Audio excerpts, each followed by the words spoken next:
Well, there's got to be some genetic record somewhere. As soon as we find out who she is, I'll arrange for her transport to Earth.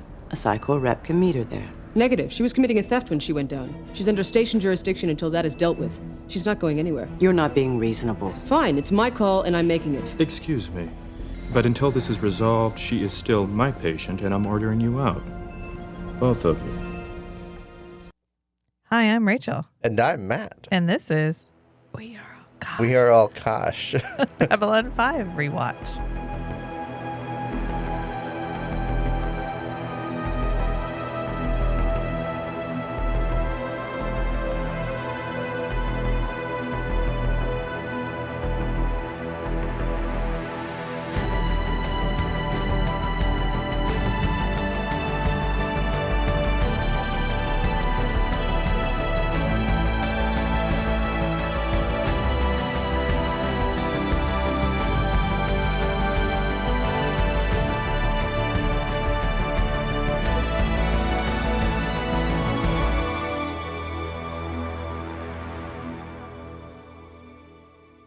You got there.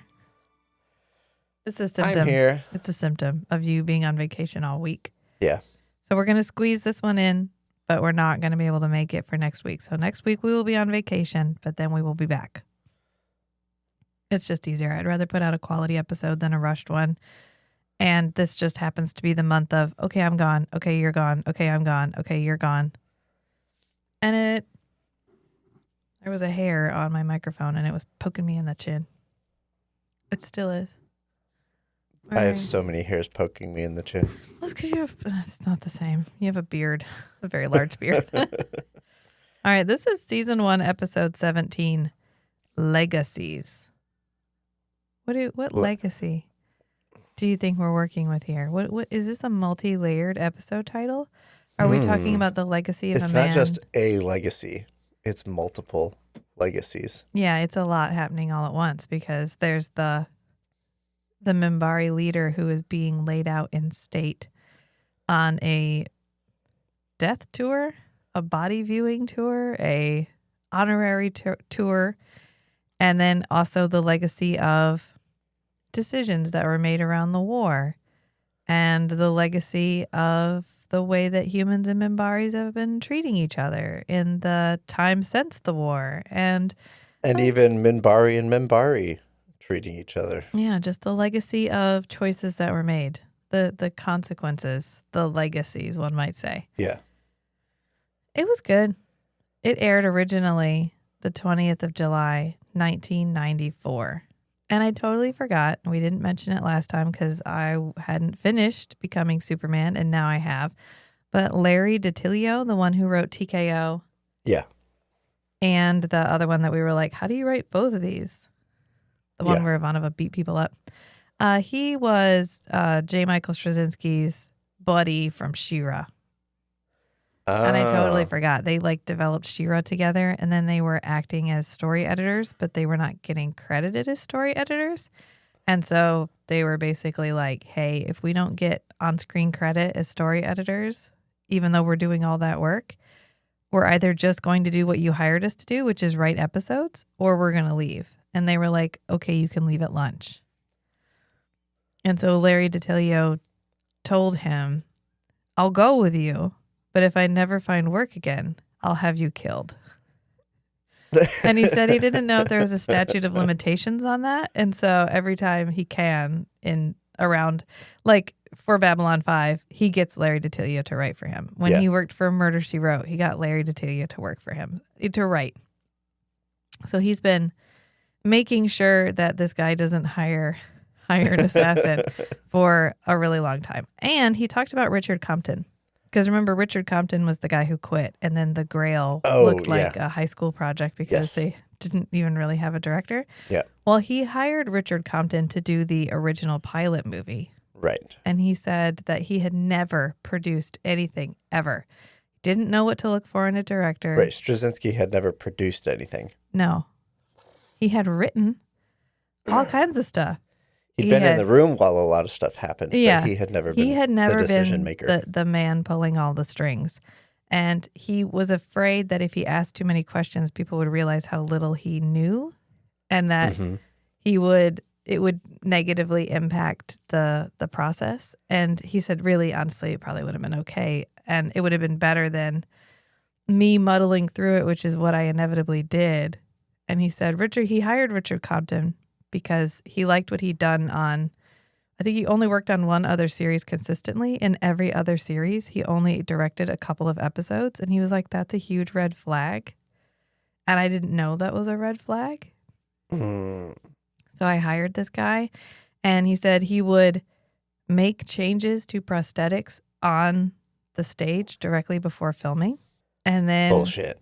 he said that they had a great set team that was really passionate, stayed up all hours making these beautiful sets. And then he just did like dark, dramatic lighting and fog that completely obscured most of the sets. Yeah.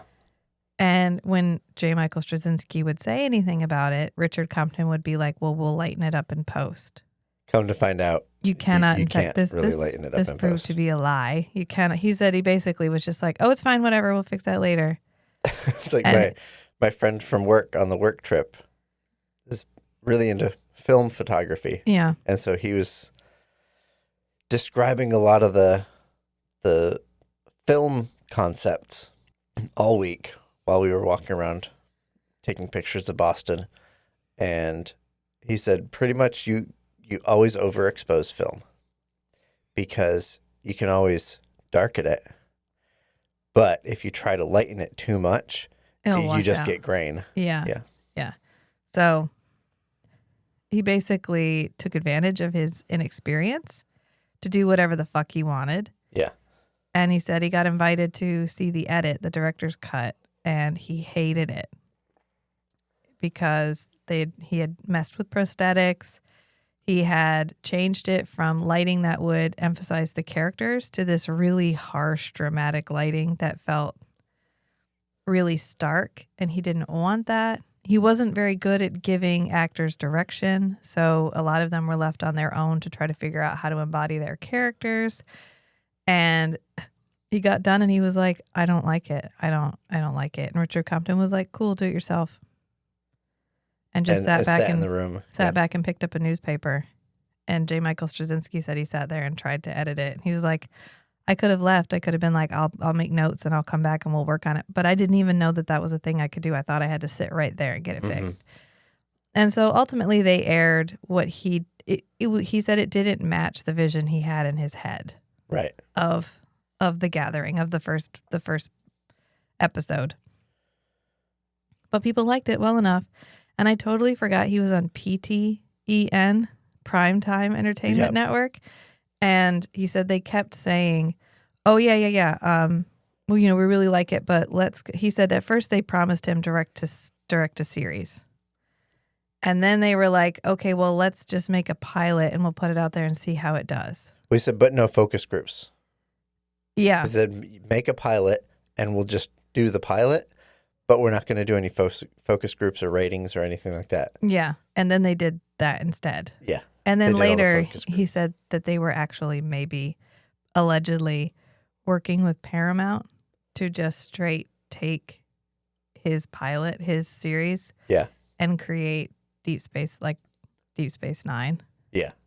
It's an interesting section of the book. I don't want to quote too much of it because he tiptoes very delicately and also very poignantly around the fact that they were trying to make it work without him. Mm-hmm. And ultimately, they had to go with using him and his scripts because it fell apart with Paramount. But they were Okay. hedging their bets until it fell apart. And then they were like, all right, fine. But we're not sure if we can now have 2 space station shows. It's a really interesting part. Anyway, and he said ultimately they did get to go to series. And they did 4 seasons with PTEN. And then that network was gone. It only lasted that long. And so they were going to get picked up by TNT. And TNT was like, okay, but you can only film for 6 days a week and not 7. And everyone was like, we can't film an entire episode and cut one whole day. And he was like, I'll do it. Give me 1 episode, I'll do it. So he directed the season 4 finale Okay. in 6 days, and did it in Wow. 6 days. A finale episode, even. Well, it's the one that they filmed because they weren't sure if they were coming back. So they made season 4, the last episode, a finish, if it had to be the finish. Yeah. And so he directed that, did it in 6 days, and was like, there, proof of concept. We can do it. They also went with CG because it was cheaper, which I thought was really interesting. And it was probably one of the first shows where anybody ever said, oh, CG is cheaper than doing all the miniatures. Well, yeah, they said that the other Star show on the TV at the time was Star Trek: The Next Generation, and it was like millions of dollars per episode just in miniatures and scale models and Oh, and motion tracking cameras. yeah, and the effort required for that was so extensive and so expensive, and they were like, what if we tried that CG thing? And so they did a mock-up of it, and that's what he used in his pitch. Mm-hmm. It was good. That book was really good. I have some more tidbits as we go along that he threw out, especially towards the end.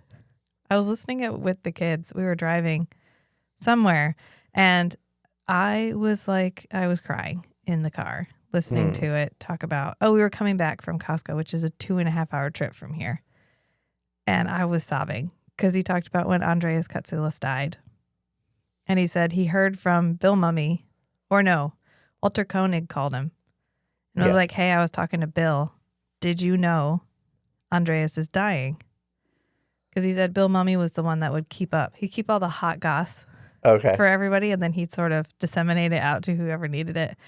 And so he said he called Andreas thinking it was going to be a joke. And he was like, oh, so I heard you're dying. And he was like, yeah, sucks, doesn't it? But okay. He's like, you know what? I had a good run. I did a lot of cool shit. I'm good. This is fine. Mm-hmm. And he said he had one last dinner where he invited everybody over, and they just drank and ate and had a great time. And then he told everybody goodbye, and he never saw anybody ever again. The part that really got me was when he said Andreas faced his death the way he faced his acting. Fucking fearless. Yeah. I was like, oh my God. I'm tearing up now. God damn it. Okay, I've wiped. Anyway, thought all that was interesting. This episode was written by a D.C. Fontana. They also wrote The War Prayer, which is the Home Guard episode. Okay, I can see that. So they're the Minbari aggression. Political racial tension. Yeah, the aggression writer. Political aggression writer. And it was directed by a Bruce Seth Green. I didn't look up if he'd done anything else. Neroon is played by John Vickery, who is alive and is going to come back as a recurring character. Neroon will appear again, but he will also appear mid-run of being Neroon as a human in The Fall of Night as Mr. Wells. I love the wild, wild west of recycled actors. Yeah. They literally had a Rolodex with like 12 people in it, and they're like, well, if we don't put makeup on him, nobody's going to know it's the same guy. It's going to be fine. Who's going to know? It's fine. He was also in one episode of Century City, which is a really weird connection since I mentioned that last episode. You mentioned Century City It's last the one episode? where it's a law firm in the future, and they tackle like projected issues with current But isn't technology. it like 2020? No, was it Century hundreds City of was years? like 2000 oh no, it's in the future. Oh, okay. Yeah, I don't think I've ever watched it. There's only like 8 episodes. It got canceled like immediately. People were like, the woke alarm went off. No, cancel that shit immediately. It had Viola Davis in it. Viola Davis in a TV show, and Johan Gruffold, who I absolutely watched it for. Johan. He's in the Horatio Hornblower series. It's the only like non-sci-fi, non-fantasy, non-horror television show I ever appointment watched. And it was for Johan Gruffold. And it's a period drama about the British Navy. So You suffered for that. if that gives you any hint about the appeal that I found in just watching him. Anyway, also Grace Una plays Elisa Belden. And she's like been in one other thing, and it was gone in 60 seconds, Interesting. which I've never seen. And for a second, I thought she was dead because the page says former actress. And I was like, oh no. But it turns out she did like 5 things and was like, you know what, dog, this is not for me. And just retired. Okay. She may have died. If she did, she did not update her IMDb page because she's not doing anything else. So we open on this kind of cool shot where Garibaldi and Sinclair are standing next to each other in front of like a sea of stars. Just squint a little, pretend it's a sea of stars. This is when we need the fan edit to go in and be like, let me make this cool. Let me make this look like space again. Yeah. Let me at least make these lights different sizes so that they might be different stuck. brightnesses. Yeah. Yeah. It's fine. Garibaldi goes, why do we have to lay out the welcome mat for these guys? And this brings me to the problem, because this is going to be one of those episodes where we discuss the Minbari human tension at length. Mm-hmm. And this is my issue, I guess. The issue with the fact that the Minbari surrendered. They surrendered. They were like, right. we surrender. You guys are, oh my God, you guys are so, the remaining 2 frigates that we forgot to shoot before we surrendered. Oh, they're so intimidating. Yeah, here's our surrender card. Whatever you want, humans, you win. You win, you beat us. So even knowing that the Minbari started like on the outside edge of human space and slaughtered their way into Earth, mm-hmm. and then killed 99% of the people that went up on the line. Yeah. And then surrendered. Humanity is really like, y'all, we did it. We fought them back. They're so scared of us. We won. We won so hard. They surrendered. They could have just left. Yeah. They could have announced that they had won. Because they wouldn't do talks. They wouldn't discuss human surrender. They wouldn't, nothing. So they could have been like, okay, we'll accept your surrender now. It has to happen this way. The Minbari have to surrender because it has to be this huge mystery. If they had done any of the other things that I described, half of the plot of Babylon 5 wouldn't work. And you wouldn't get the great mystery surrounding why they did it and why it's related to what happened to Sinclair. So I get it, but also it leads to this tension where they're like, ugh, these guys, why do we still have to pander to them when we intimidated them so hard they surrendered? Mm-hmm. And Sinclair doesn't. He's the only one who doesn't because he was literally one of the people that were sitting up there like, oh my God, everyone I love is dead. And we didn't even hurt a cruiser. They destroyed 1 cruiser in the entire course of the war. Mm-hmm. Maybe 2. I think 2 because we'll get there. That's it. Sinclair says, when Minbari's greatest warrior dies on a diplomatic tour, they want to honor him on his journey home. Got to finish the tour. I know. Well, he had other stops. We can't just refund those tickets. All right, you don't get to hear him talk. Nothing said you can look at his body. Yeah. Nothing said he was going to be alive when he got there. All the ads said were, come see the great Minbari war general on his diplomatic tour. So read the fine print is what I'm saying. They planned for this contingency. Yeah, I know, because then they don't have to. Do you know how much it costs to Minbari around the universe? Too much. You can't just do it for free. We've already spent 75% of the money planning this thing. Anyway, so Garibaldi's like, okay, so displaying his body to every Minbari from the Euphrates sector to their planet sounds like war drums to me. I think it just sounds like an honor. They were going tour. that way anyway. Like it's an honor culture, and they want to give the Minbari a chance to say goodbye. Yeah. I think you're just all I'm saying is Neroon isn't the only one who appears to be spoiling for a fight. Correct. Yeah. Correct. So then the Minbari vessel comes through the jump point. And we know because our little tech, our best friend, she's like, Minbari vessel coming through. It's her line for the whole episode. Later she gets to look intense and go, yes, Commander. But She's doing such a good job. Yeah. And Sinclair's like, never thought I'd see one of those again.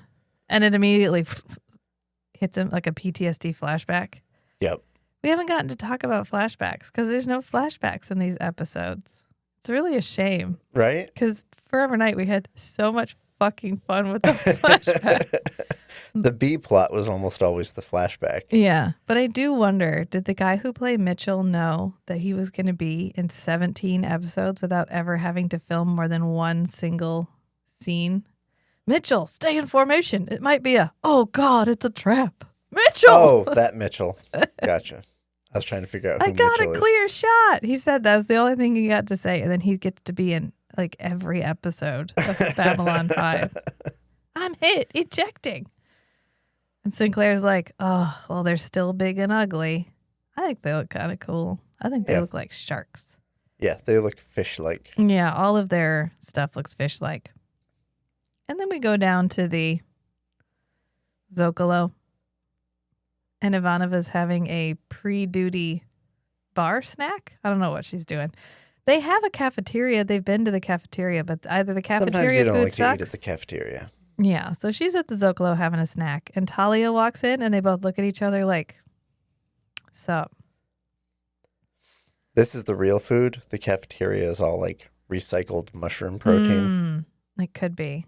We watched that one movie where the guy was on that spaceship with the last forests, Yes. and they were traveling through space That was to try to wild. find a place to plant the last forest. Mm-hmm. And he would eat like melons and fruit and produce and things that were grown. Mm-hmm. And all of his friends were like, why when you can just eat a nutrition cube? Right. And he's like, well, because it's better for you if it's grown. And they're all like, oh, great. It's like the most 70s eco propaganda movie. And in the end, he sets the forests free because they run out of money. And they're like, you know what? Actually, just burn them and come back. Like, never mind. We're done. We don't want to try to. Doesn't he just detach that dome and yeah, let it and drift? the final scene is it drifting off. I'm sorry. Did I spoil a 1970s movie for you? I don't even remember the title. I just remember him racing around on a go-kart for a good 45 minutes. He's like, going through a room, and then him going through a room because it's supposed to be this huge spaceship, so they Right. travel around on these little go-karts. Anyway. On the Zocalo, this kid appears, and you know that they are hard up for Unhomed? cash. Unhoused, because Unhoused. there's an artistic smear of dirt right across her Yep. cheek. Right there. There's your sign. Honestly, if she just washed her face before she came in, she would have gotten away with stealing the stuff. 'Cause Right. no one would be looking at her. Right. I guess if your bathrooms only have UV light, how are you supposed to bathe? Can't rub the light on your face. Like water from the toilet. Water, like from the toilet. Oh, I can't think about Idiocracy right now. But Ivanova gets a call that the Minbari cruiser is here, so she pulls her little link up, and she's like, boop, boop, I'm on my way. And she's eyeing Talia the whole time, like, I'm not going to talk to you because I kind of hate you. And Talia's like, good, just checking in to make sure you still hate me. Looks like you still do. Yeah. Which they're This is a good They're growth civil. episode for Yeah. them. This is a good growth because they are forced to interact. yeah. Because Ivanova laid down we will never be friends. I will never like you. Fuck off. Don't talk to me. And Talia is like, so you're saying there's a chance? And they've been stuck in that cycle Right. for a while They now. have to interact with each other where they are forced to acknowledge that they have some shared values here. And the fact that Talia can shut the fuck up about the Psi Corps. Yeah. And that's something Ivanova needs to learn about Talia. Yeah. So, Yeah. Well, Talia has to believe that the Psi Corps is worth it because she's given her whole life to it and Right. she has no choice. So it is better for her to try to believe in the good that Psi Corps can do than to wallow in the harm that it causes right. because she's stuck. She can't get out of it anyway. We just had that discussion with Harriman Gray in the last episode. Yeah. which his talent wasn't active until he was 16. And in this, Talia clears up. Some people are born with their Psi talent active. Right. And some people only get it through triggered events like puberty. Right. And or stealing a necklace and getting chased, apparently. The whole point of this scene is to get Ivanova and Talia and Elisa all in the same place at the same time when her psychic ability suddenly awakens for the first time ever in her life. And honestly, the best part of this whole scene is that they're doing like welding work in the middle of the Zocalo, and we pan past it. And there's one guy welding and another guy leaning on the rail. He lifts up his helmet, smokes a cigar,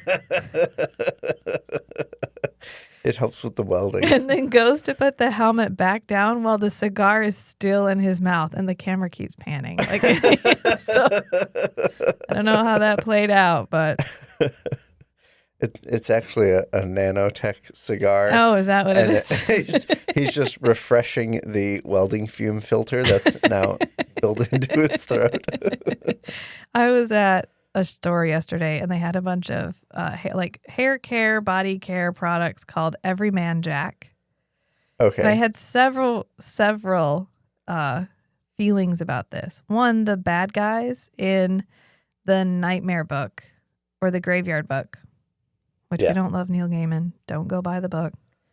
If you want to read it, buy it used, is Everyman Jack. The group of them are the Everyman Jacks. Okay. And I was like, oh, like the villain from the Graveyard book. And also, it's like the man wipes. Like, to get a man to take care of himself, you have to market it as manly. Yes. So to get, maybe they had a problem where welders were getting like the black lung pop.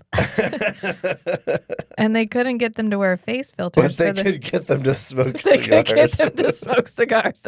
You got where I was going. This air filter is so manly, you have to smoke it. My wife thinks I'm smoking a cigar and not taking care of myself. But joke's on her. I'm going to be around 20 more years now without having to sacrifice my masculinity. Oh, I saw a comparison of the male loneliness epidemic. Yeah. You've heard about the male loneliness epidemic. Yes. Yeah. With the way that white farmers talked about losing slavery. Oh.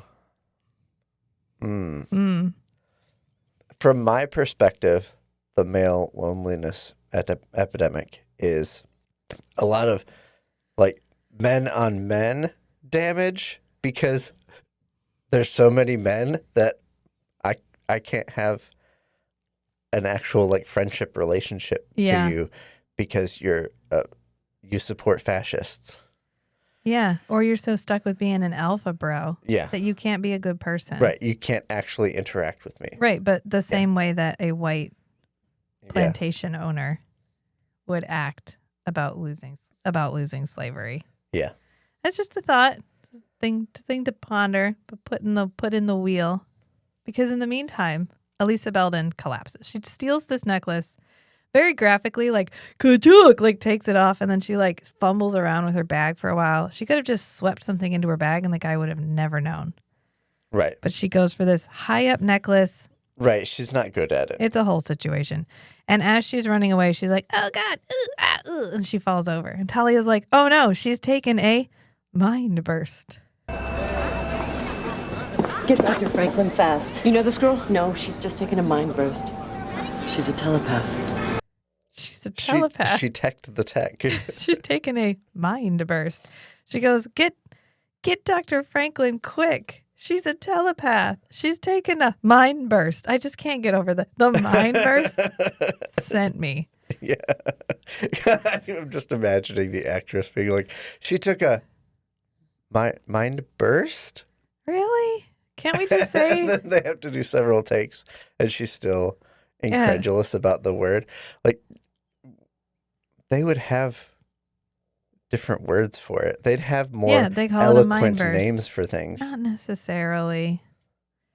Because It would be like the Latin translation of mind burst.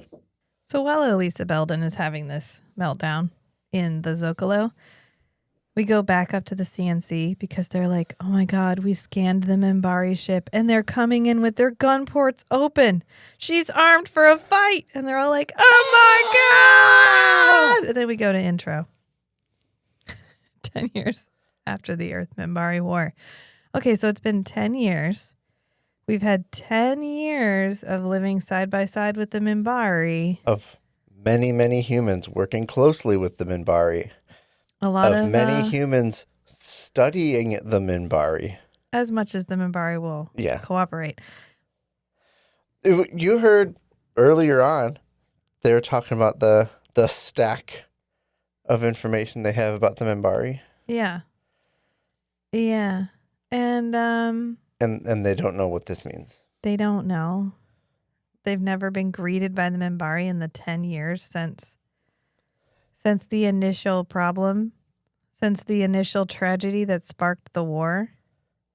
Maybe the Minbari have never approached a human ship or station where they wanted to let the humans know that they respected them. Well, this is standard like operating procedure. Yeah, as a show of respect to the person you're greeting is, I acknowledge that you are dangerous. That's a compliment. Showing like, here's what I have. I'm showing you my guns. I'm not going to sneak it. I'm not sneaking around. We won't get too much into it because it's a later episode where they discuss that. It's just, okay. Knowing, you know what, if you were watching this the first time through, you're like, oh my God, no. But with the amount of time that Sinclair has spent investigating the Minbari to figure out more about the hole in his mind. My point here is that you as the viewer right now don't know what that means. Right. Unless you've gone on and watched more. But in retrospect, Sinclair absolutely should. Should know, yeah. It just doesn't age well on a rewatch. Yeah. But it's fine the first time through. It does, on the rewatch, it does feel a little bit like when the Raiders were arriving and departing so quickly, and they're like, how are they doing it? And you're like, there's literally one technology. There's one way they could be doing it, but okay. So they activate the defense grid. Yep. They're like, this is Babylon to Minbari cruiser. Your gun ports are in attack position. Please explain. The Minbari guy's like, we're on a peaceful mission. Obviously. And they're like, then why are your gun ports open? And they're like, because we have no interest in explaining our ways to you. I'm sorry, did you not read the packet that you... you should. I'm not doing this emotional. Somebody slept through Minbari 101. I'm not doing this emotional labor for you. You're the one who needs to educate yourself about our ways. Yeah. Which is fair. It's fair. But Delenn pops up. She's like, oh, God, and runs onto the bridge. What was she doing? Was she painting her nails? Why was she not there when they arrived? Because she appears and she's like, oh, whoa. I'm sorry. There's been a misunderstanding. If you scan the ship, you'll find that the guns are not, in fact, active. And they're like, yep, we can tell they're not targeting us specifically. And she's like, see, it's only a symbol to show that they carry the body of a great warrior. So everybody, please chill the fuck out. No one needs to shoot anybody today. Delenn has to keep intervening in the pissing contest. She really does. She has to be the rational woman in the dick measuring contest to come. She's like, don't you have something in your military to honor a fallen leader? And they go, yeah, the missing man formation or the riderless horse. I meant to look those up and I did not. I've never heard of either one of those things, but I'm not from a military family. I mean, my dad fought in Vietnam, but we're not like a career military family. Yeah. Maybe I would have. You know what? Somebody tell me. I'm here to learn. I'm not going to do that labor, though. If you want me to understand, you need to learn it to me. There was a guy I used to work with, and he would say, he said, you can't explain this to me. You have to learn it for me. But he was like 83, and he started at IBM when he was 19. in 1962. Wow. And then he worked until like 2003 and he retired. And then he came back in like 2007. He probably got bored. And worked like another 10 years. But Dylan is like, yeah, it's no more than that. That's all it is. So while they're parked alongside, they'll close their gun ports. Is that cool? And Sinclair's like, barely cool, but like, okay. And Dylan's like, cool, great. I'm glad we came to an understanding there. And this episode is really heavy on the Jerry Doyle, Michael O'Hare interaction. There's a lot of Sinclair and Garibaldi in this episode. And there's a whole section towards the end where we find out that right about now is when they were realizing that Michael O'Hare wasn't well. And they weren't sure what to do about it. And they had offered to put filming on pause so that he could go get help because it takes a while to figure out what medications will help you. Yeah. And he was like, no, if you do that, they'll just cancel the show and everybody will lose their job and it'll all be because of me. But like, can you not tell anybody that I'm not doing really well? Because he thought he was getting messages through the TV and he was seeing things that weren't there. And it was a really unfortunate situation. And Jerry Doyle figured out that something was happening and he would deliberately rile Michael O'Hare up. Yeah. Because which is a dick move. Stress would trigger his delusions. And so he would deliberately stress him out to trigger him. And I'm going to have to mentally compartmentalize that, or I'm going to take that shit out on Garibaldi for the next 4 years of episodes. So just know that's a dick move. But I'm not going to, I'll keep it to the way that Garibaldi and Sinclair interact. I thought Jerry Doyle had died of a heart attack because that's what I read online. But no, he was an alcoholic. And that's why J. Michael Straczynski included all of the Garibaldi alcoholism stuff. Oh. To make Jerry Doyle have to say over and over again, like, no, drink was what caused all my problems. I don't drink anymore. Really? Yeah. Wow. And there's a scene later where Jerry Doyle grabs a shot glass as he's walking off of Babylon 5. And that was an unscripted moment. And J. Michael Straczynski said that was kind of a, I'll never give it up. I'll never give it up. Yeah. Just so you know. And that he actually died from complications from long-term alcoholism. So he was just a high-functioning alcoholic. Yeah. It's messy. It's so messy. That's why I usually don't get into actors' personal stuff unless you are an actual monster. I try to keep it separate because, you know, people get to be messy. Just because you're on TV doesn't mean you're pedestaled in any way. We're all a little bit messy. It's just now yours is recorded in perpetuity for everyone to discuss. Yeah.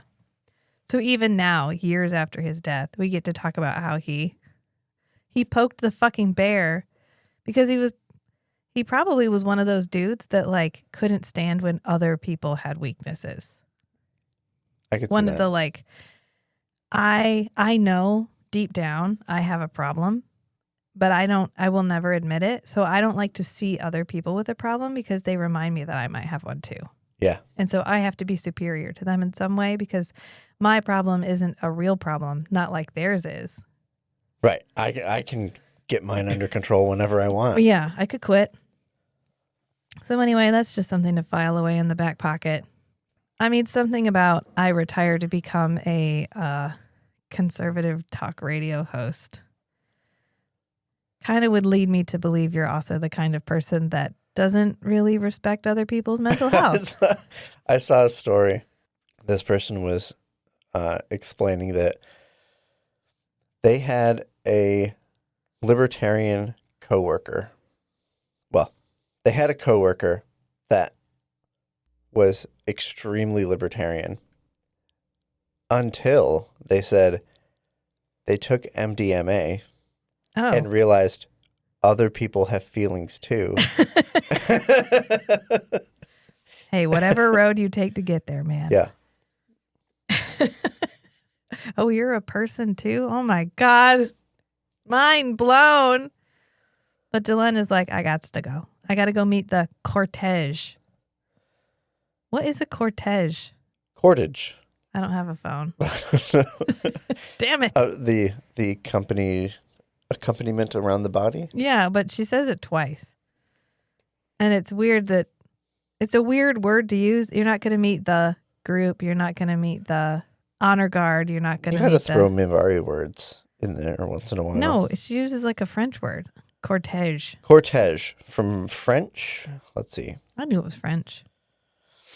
A solemn procession, especially for a funeral. Oh. Well, now we know. And then she looks right at Sinclair and she's like, you will join me there, of course, to honor Branmer's memory and to welcome the cortege. And Sinclair's like, oh, whoa, God, I'll be there. As soon as Delenn leaves, he's like, keep scanning that ship. If their tracking system blinks in our direction. And they're like, understood. They still don't have enough weaponry to actually harm a cruiser. I'm not really sure. Right. But it's fine. It's fine. We also don't know that yet. And then we go down to Medbay. And Stephen Franklin is like scanning Alyssa Belden. Good thing everybody's there because he just got his hands on a fresh telepath. So many experiments. Why do you have that really big scanner? I was doing an experiment the other day on infecting people with this weird disease. I wonder if it works differently on telepaths. Or... Now we'll find out. Yeah. He has an experimental setup for the mind wipe beast. Yeah. Yeah. Does it work on a telepath? Yeah. He's like, oh, I still have he has the tentacle from the, he's like, got it hooked up to a little bubbling column of liquid with some wires going in. I love that in our version of Babylon 5, Dr. Franklin has become this amoral mad scientist. No, we're just reading the room. Back in the reading the room.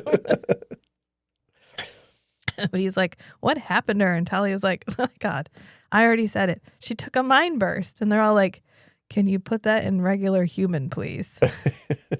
And he's like, Talia goes, she's a telepath. A strong one. I felt her scream in my mind when she took the burst. And Ivana was like, okay, what is a mind burst? That didn't actually explain it. And she's like, okay. Well, some people are born with their psi talent active and they learn how to block out the noise. Sometimes your talent needs to be triggered by something like puberty. And they all like, they're like, she looks like she's about the right age. She's supposed to be 14. Okay. Yeah. And then, it woke up all at once. And Dr. Franklin's like, so it's like if a deaf person suddenly heard a rocket engine? And Talia's like, yeah, that. Yes. Thank you for putting it in vanilla human speak. I'm sorry, I can't lower myself to that. I've ascended so far. I've lost the ability to I can move put pennies myself with in my that mind. She goes, exactly. She didn't know what it was. She didn't know what was happening, so her mind just ran away and hid. She's having like a sweet, aw. She's having such a hard time, the poor little telepath moment there. And Ivanova's like, oh, so if her telepathy just woke up, then the Psi Corps don't know about it. And Talia's like, oh, yeah, we'll figure out who she is. There's got to be some genetic record somewhere. And then I'll just arrange transport for her back to Earth. And then Psi Corps can meet her there and she can get indoctrinated and it'll all be great. And Ivanova's like, oh, no. Hell no. She's under arrest. She's under station jurisdiction because she committed theft. And Talia's like, you are not being reasonable. Define reasonable. What do you mean she's not being reasonable? It's a statement of fact. She is actually a thief. She stole something.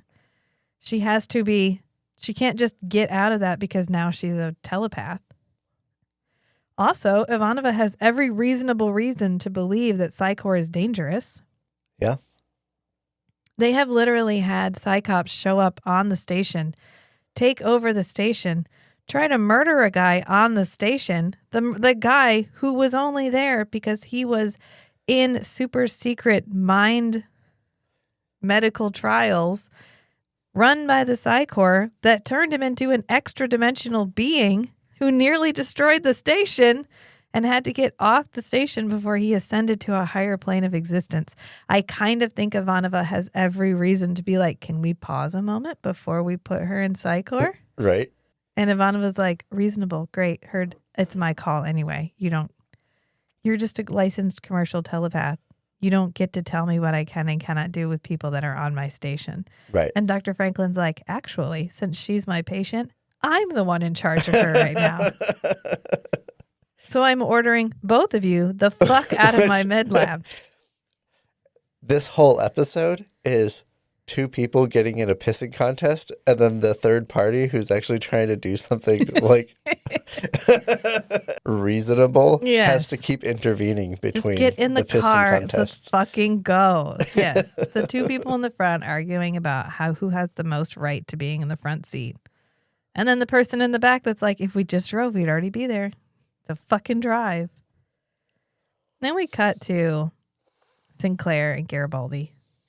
Garibaldi's like, you're really going to attend this ceremony? You know Branmer led the attack on the line, right? And Sinclair's like, yeah, dog. I fucking knew that. He commanded one of the ships that splashed my team. Oof.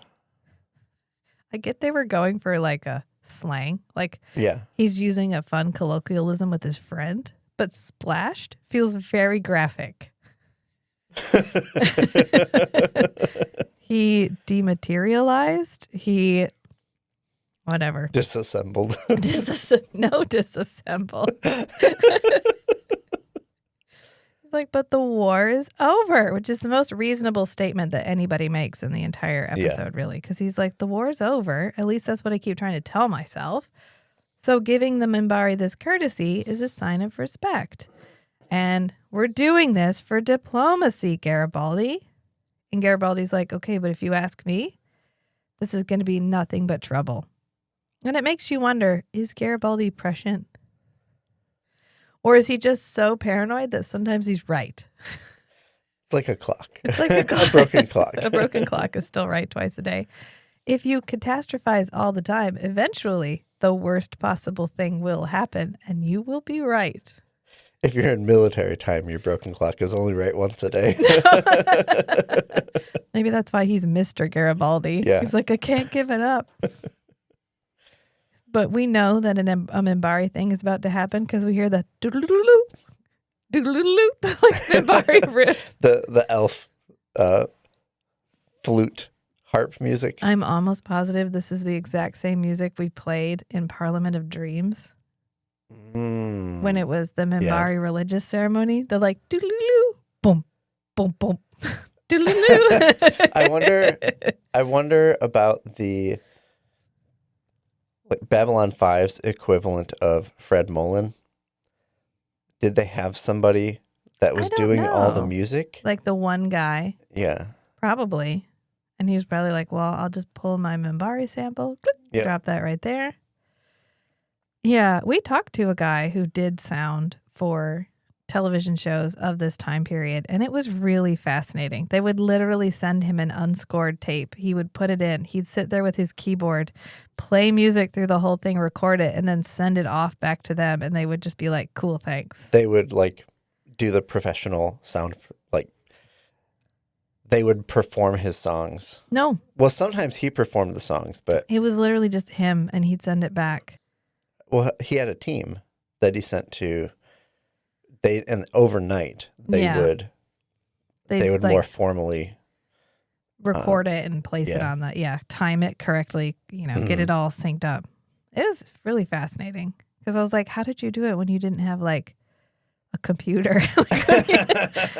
When you weren't, you couldn't because when I do all my sound editing, I can see the timeline. If I can't see the timeline, how do you? I don't know. I can't even conceptualize of how you would do it without being able to physically see. Yeah. Anyway, it was fascinating. And then he sold me a bunch of tapes that have no score. So I have a bunch of Forever Night episodes that have no music. It's so weird.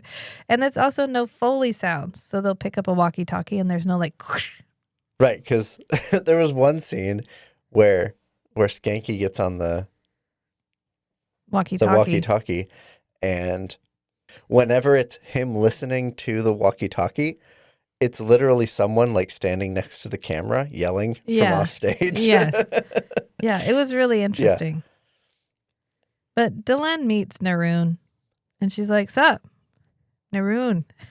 Oh, welcome, Elite Naroon." He's much more. It's not sup. It should be. Sup, brah. Sup, brah? She's like, "I welcome you on behalf of all Minbari on this station. You are on an unhappy journey." And Naroon goes, "For the warrior, there is no other end." You So must die dramatic. unhappy, or what even is the point, I guess. This makes me curious about how many Minbari are on the station. Quite a few, because there's a point. It's like in the last episode when they put out an ad on jdate.b5. They were just like Minbari.b5, mdate, minbarme.b5.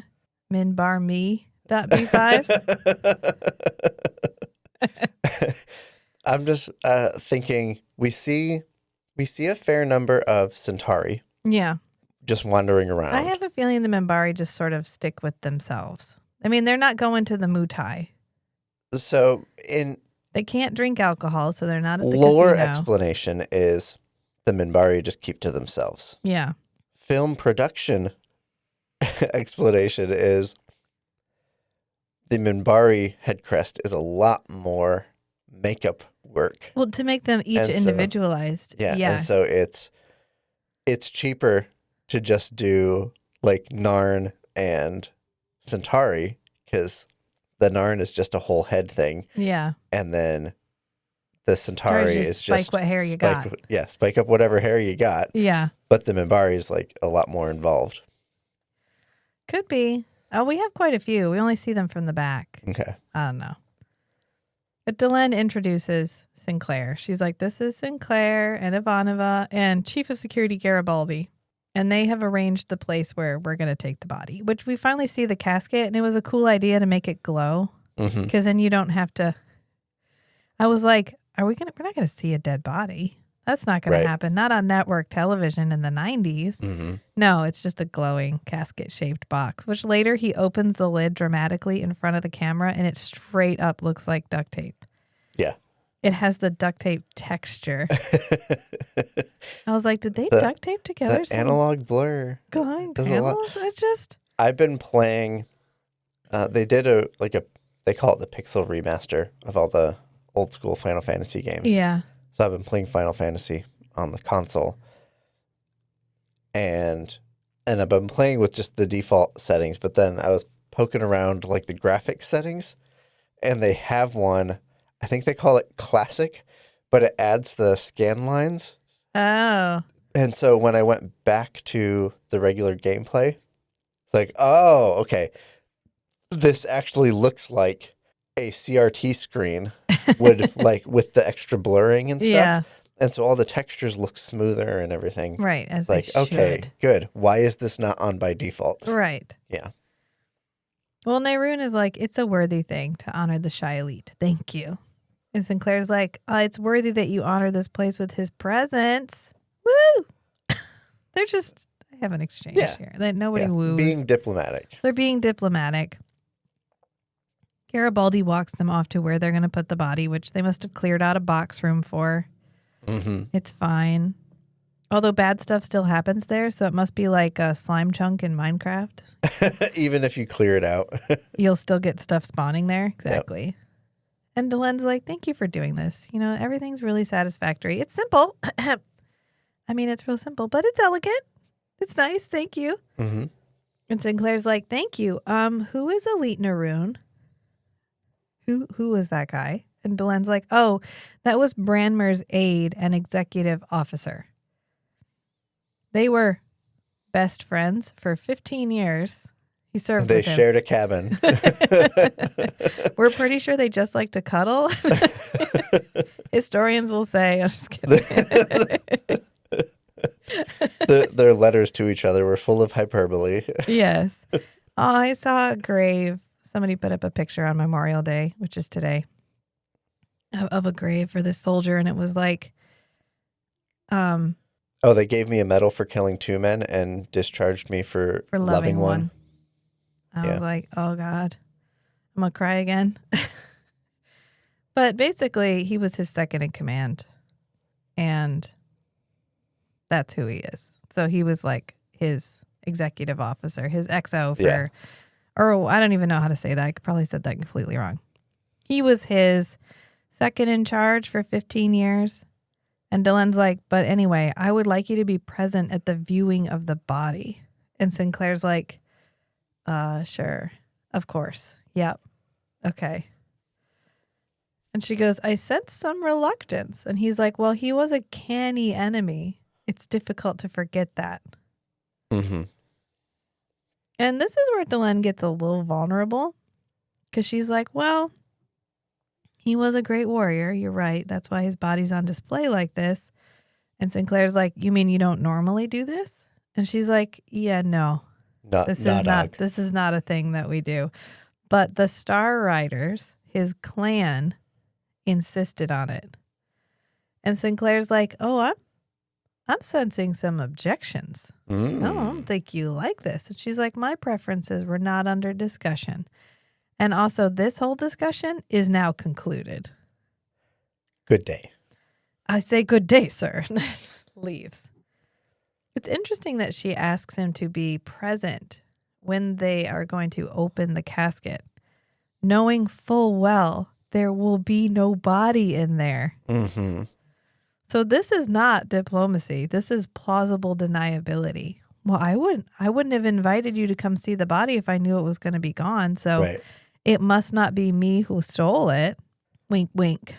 Nudge, nudge. Once again, security cameras. Well, maybe they wouldn't. Security cameras. Maybe they wouldn't have allowed them to put security cameras in there because they don't even want humans in there. Hold on. This shouldn't even be discussion about putting them in there. This should be in there. Oh, we're in here. Can you please remove the security cameras that are by default installed in every empty box room? Again, that was not a thing that we did in 1994. Yeah, it wasn't even on the radar. Of The technology wasn't as pervasive or like cheap. The concept of being surveilled was not a thing. Right. You were not, like right now, we know full well our phones are listening to us for targeted ads. Mm-hmm. And we're all like, oh, well, I guess I'm going to hear about this thing that I talked about with my husband today. I'm going to get an ad for it. Mm-hmm. If you had told somebody in 1994 that your phone is listening to you and it's going to give you ads specifically based on what you're talking about, they would have flipped their shit. Privacy is one of those things that has slowly gone by the wayside, and we didn't even notice that it was really leaving. Kind of like the concept of ownership. Yep. We've also lost our real concept of ownership. Especially digital content. Yeah. Yeah, because everything is subscription based now. Yep. So even this thing that I purchased, this piece of hardware, I don't actually own it. I own a license to use it, which is fucking wild. Anyway, that's a whole other soapbox. Let's get back to another proprietary discussion, which is Ivanova and Talia fighting over Elisa.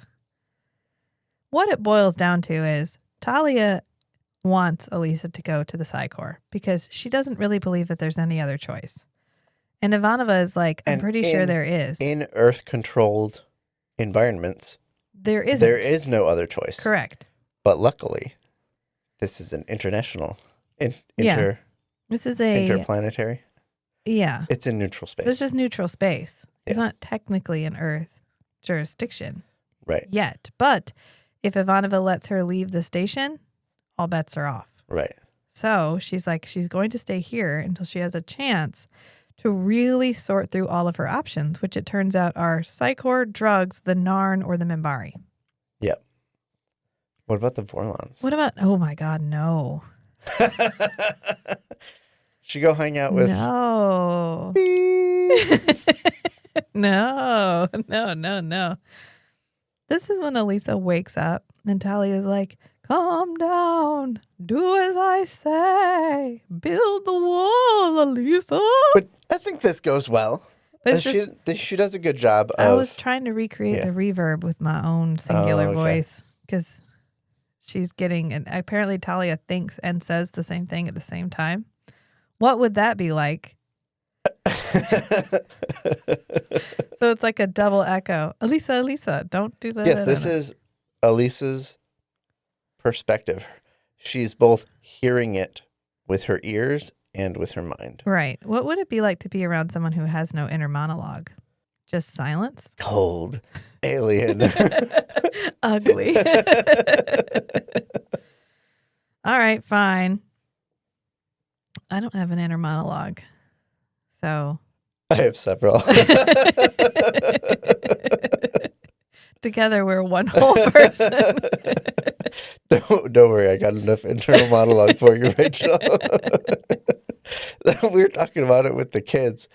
And what did they wanted to know, oh, when you read this, did you hear it in that person's voice? And I'm like, yeah. And then I said, and now I'm hearing it in your voice. And now I'm hearing it in your brother's voice. And now I'm hearing it in Mama's voice. And they're like, stop it! Stop listening to your thoughts in my voice.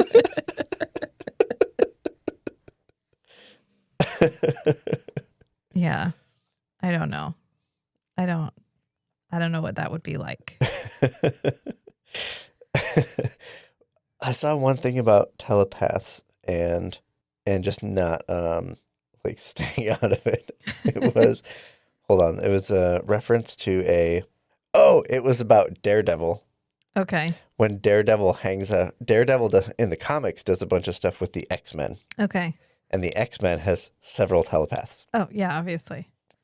So this person was proposing the telepaths, like ostensibly they know he's Matt Murdock, but they just don't acknowledge it to him out of respect. And somebody replied, no, here's what's going on. They peek into his mind, and it is such a hellscape of his like combination of like super sensitive hearing and like tactile sensation combining into his perception of the world that it is like mind breaking for a telepath with all of their regular senses. Yeah, to try to experience trying to get into his head and figure out what's going on. Yeah. And so there's just a tacit agreement amongst the X-Men verse telepaths to just you don't go into Daredevil's head. Yeah. Yeah. You're not trapped in here with me. Yeah. I'm not trapped in here with you. You're trapped in here with me. Yeah. Give me back my face. It'd be like Rorschach. Yeah, Rachel's favorite character from... I finally got Rachel to watch Watchmen, the movie, and you're like, as predicted, you like Rorschach, and I was like, okay. Loved Rorschach. I fucking loved Rorschach. Anyway, yeah. Talia, who has insisted that Elisa needs to go back to the Psi Corps to learn to control her talent, teaches her how to control her talent in this like 30-second thing where she's like, build a wall, only hear what you want to hear. And Elisa's like, oh, I got it. Thank you. Great. Shoop. Wall in place. Talia's like, yeah, like that. And Elisa's like, yeah, I'm so good at this. Because it's better. And this is when they step like 10 feet away to the side to have a private conversation with the brand new telepath who's sitting right over there. Who can barely keep the thoughts out of her own head. I know. And Dr. Franklin's like, oh, where did you get her name? And Talia's like, oh, yeah, no, she can't control her talent. So she's just like, whoop, whoop, broadcasting all of her thoughts. And her name is Elisa Belden. Oh, I'm not supposed to scan her, but if she told me, I guess it's fine. Her name is Elisa Belden. She came here with her father. And Ivana was like, okay, computer access Belden, Elisa. And the computer's like, oh, here it is. Boop. Here's her whole file, which means you only need to know somebody's name. I guess it would be because they're in med lab. Right. Not everybody has access to the total sum of people on Babylon 5. But they came here 2 years ago with her father when she was 12, which is how we know she's 14. And her mother died when she was 6. And her dad died last year, and she's just been living on her own in Down Below. So she's been on her own since she was 13. Are there no social safety nets on Babylon 5? No. Because the computer literally reported, oh yeah, she's been homeless since last year. She's just been living down and down below. Yeah. Which means they knew fucking full well They know that there's an orphaned 14-year-old. that a child is living alone by themselves in down below. And they were like, well, That's unfortunate. that sounds terrible. I hope that works out for them. A couple more years, they can get a job. Woohoo. It's okay. It's fine. Yeah. But Elisa's like, am I under arrest? I mean, I had to eat. If you don't get credits to pay with, you can't pay to buy food, and then you can't stay alive. Thank you, Elisa, for that nugget of street knowledge. Mm-hmm.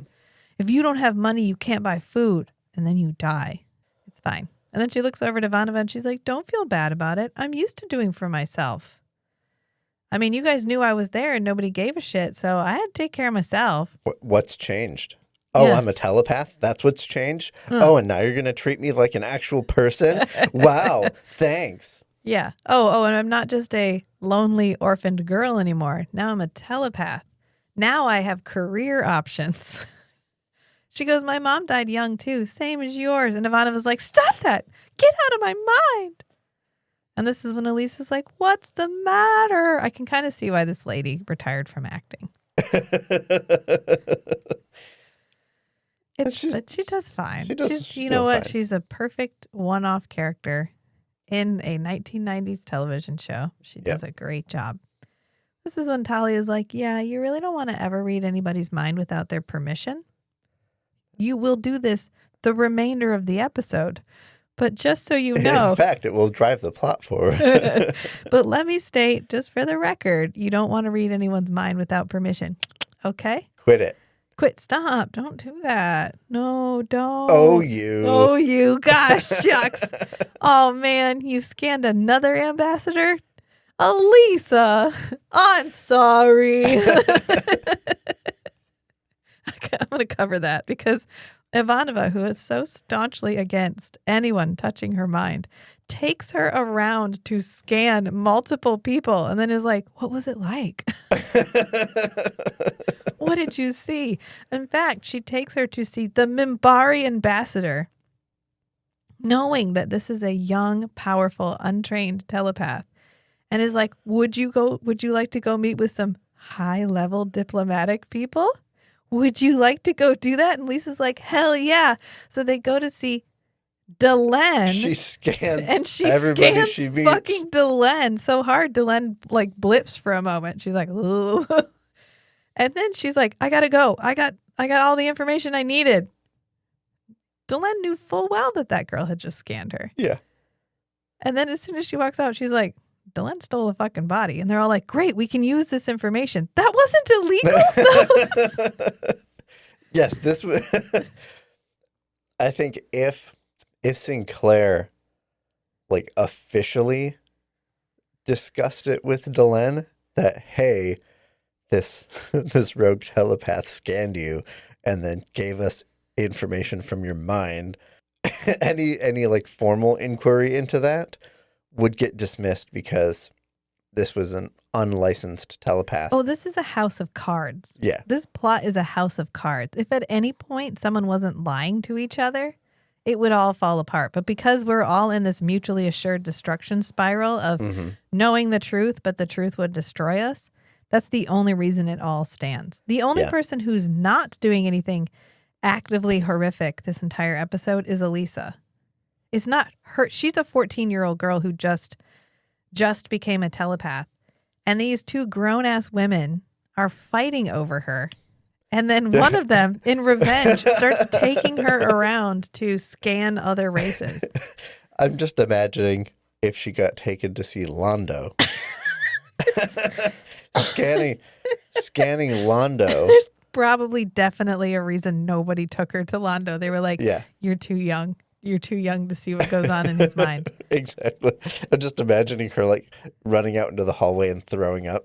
Talia was probably like, listen, promise me you don't take her to see Londo. Because Talia has been on the receiving end of Londo's intensely erotic thoughts before. Yes. Yes. But this is when Talia's like, don't do that. Don't do that. And Elisa's like, but it was so plain. I'm sorry. And Talia's like, oh, shucks. She just needs training. The sooner she gets to the Psi Corps, the better. And Ivanova's like, well, we still haven't dealt with the charges against her. She's going nowhere. Imagine you're Sinclair, okay? And pretty soon now, you're going to be dealing with a missing Minbari body. Someone straight up body snatched a dead Minbari guy on your watch. A famous dead Minbari guy. A famous dead Minbari guy. On your watch, you have Elite Naroon threatening to destroy the station.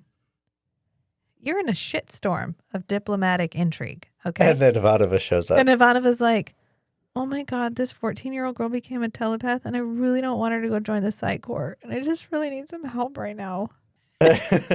And at any other time, I'm sure he would be a shoo-in for being like helpful and understanding. Mm-hmm. But in that moment, it has to feel like, Ivanova, Why I get it. are you doing this to me? But, oh my God, she's not your mom, okay? Look at me. She's not your mom. Mm-hmm. But he doesn't, to his credit. He's like, okay, you know what? You deal with it. And you just tell me what your decision is and whatever. Use your judgment. I trust you. I'll back your play. Yeah. Okay? There's a reason you are my lieutenant commander. Go. Yeah. Go, lieutenant command. Yeah. Go do your thing. And so Dr. Franklin is like, why are you like this?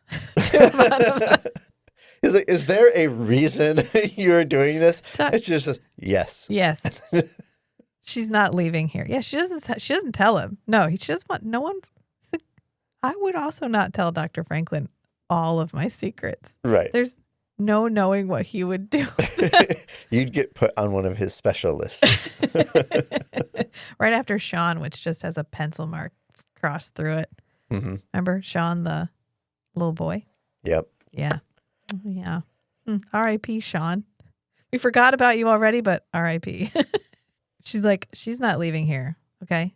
Yes, there's a reason I'm like this. No, I'm not going to tell you. But also, she's not leaving here. Not if I have anything to say about it. We cut back to Sinclair and Naroon. Because Sinclair is like, look, I'm going to station people at all the access ports. We'll make sure this guy's really safe. Did you find everything satisfactory? And Naroon's like, I mean, yeah, it's fine, but also you have to keep all other races, especially humans, away from the area until the viewing ceremony.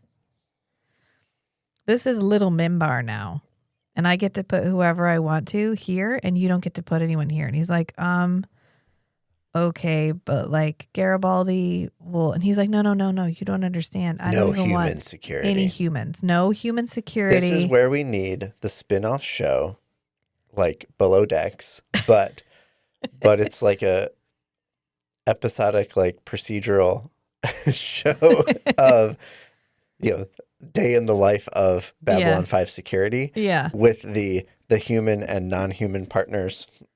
Right. With the Minbari guy, you know what it'd be like? Alien Nation. Yes. Yeah.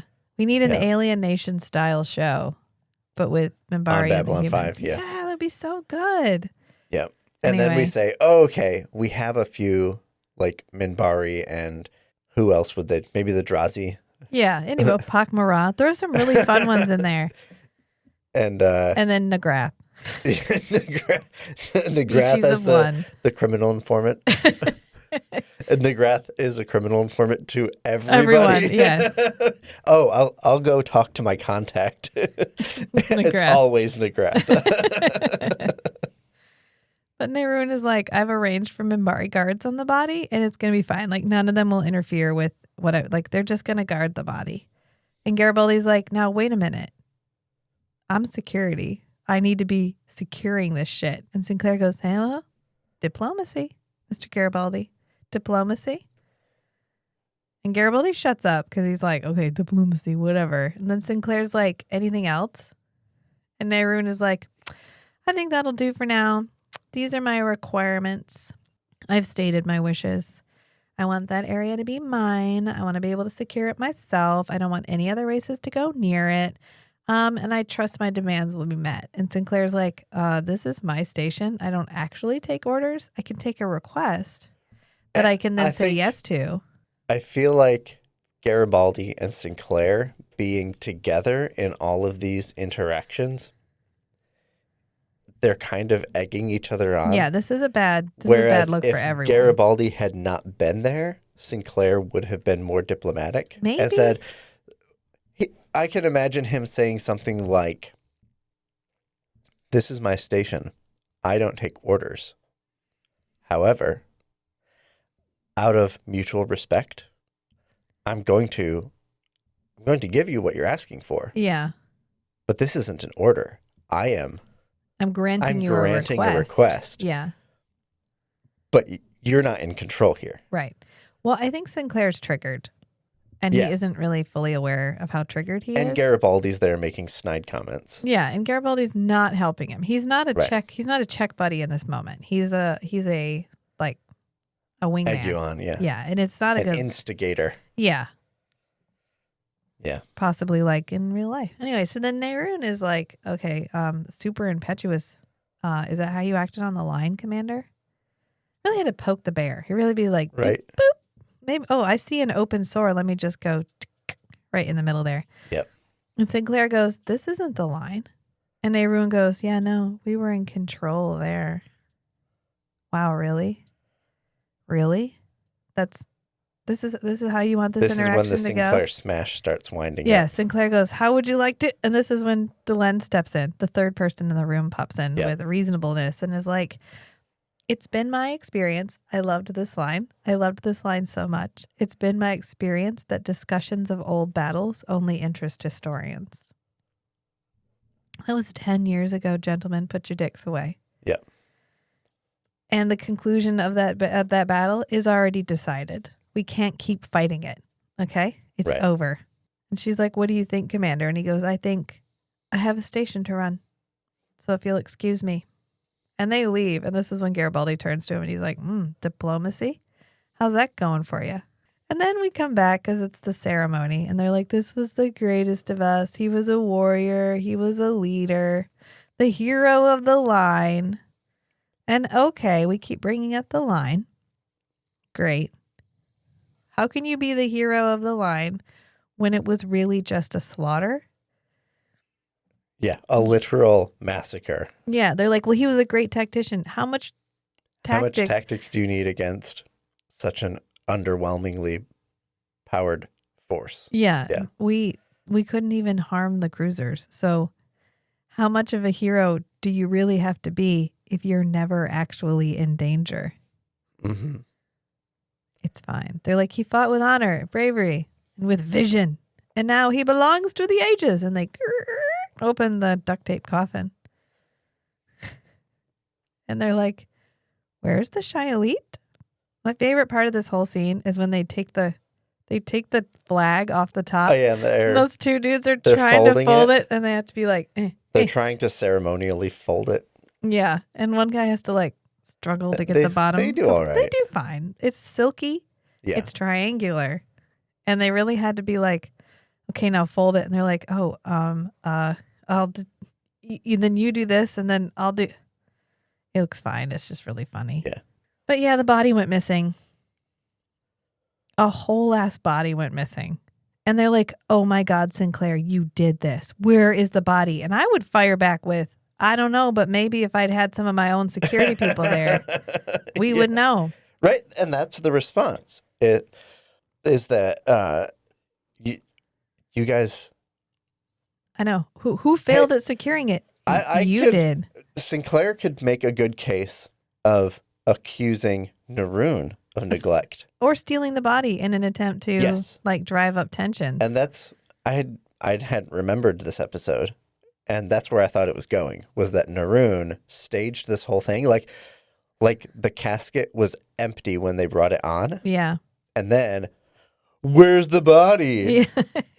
Where did it go? Oh, Sinclair must have stolen it. We should fire upon Babylon 5. Ha ha. Yeah. It's not a good look.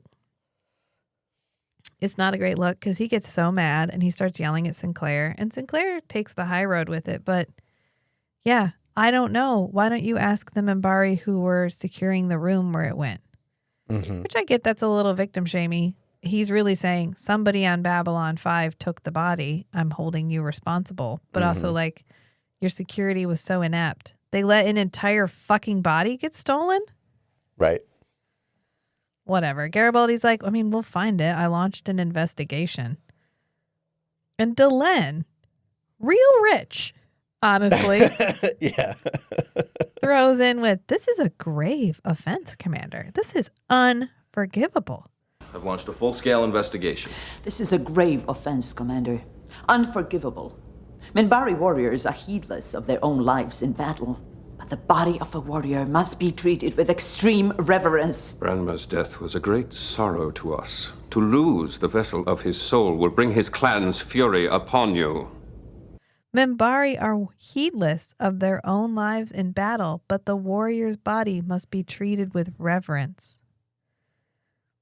Note that she didn't actually say anything about who took it or finding who took it or anything. She's just like, no, we need to treat bodies with reverence. We need to treat bodies the way they specifically requested their body be treated. Wink, wink, nudge, nudge. Definitely, I did it. Delenn fucking did it. And this whole time she's like, oh my God, I can't believe the body went missing. What could have happened? Oh no, Sinclair. This is awful. My question, the question I really feel needs to be answered by this episode and is not answered by this episode, is where did she cremate it? In her quarters. Did they lay him out on the couch and just fire a PPG at him until he turned into ash? That's a very good question. It's a process. I mean, here, of course, we have to do it with like a big oven. Yeah. And that takes a long time. And it's quite a process. If you override the governors on the sonic shower and line the walls with a should just have tinfoil up reflective material, you can turn it into an oven. Did they freeze dry him and then grind him? Who knows? You could turn him into powder. Listen. Let's throw away. Oh, he wanted to be cremated and have his ashes scattered.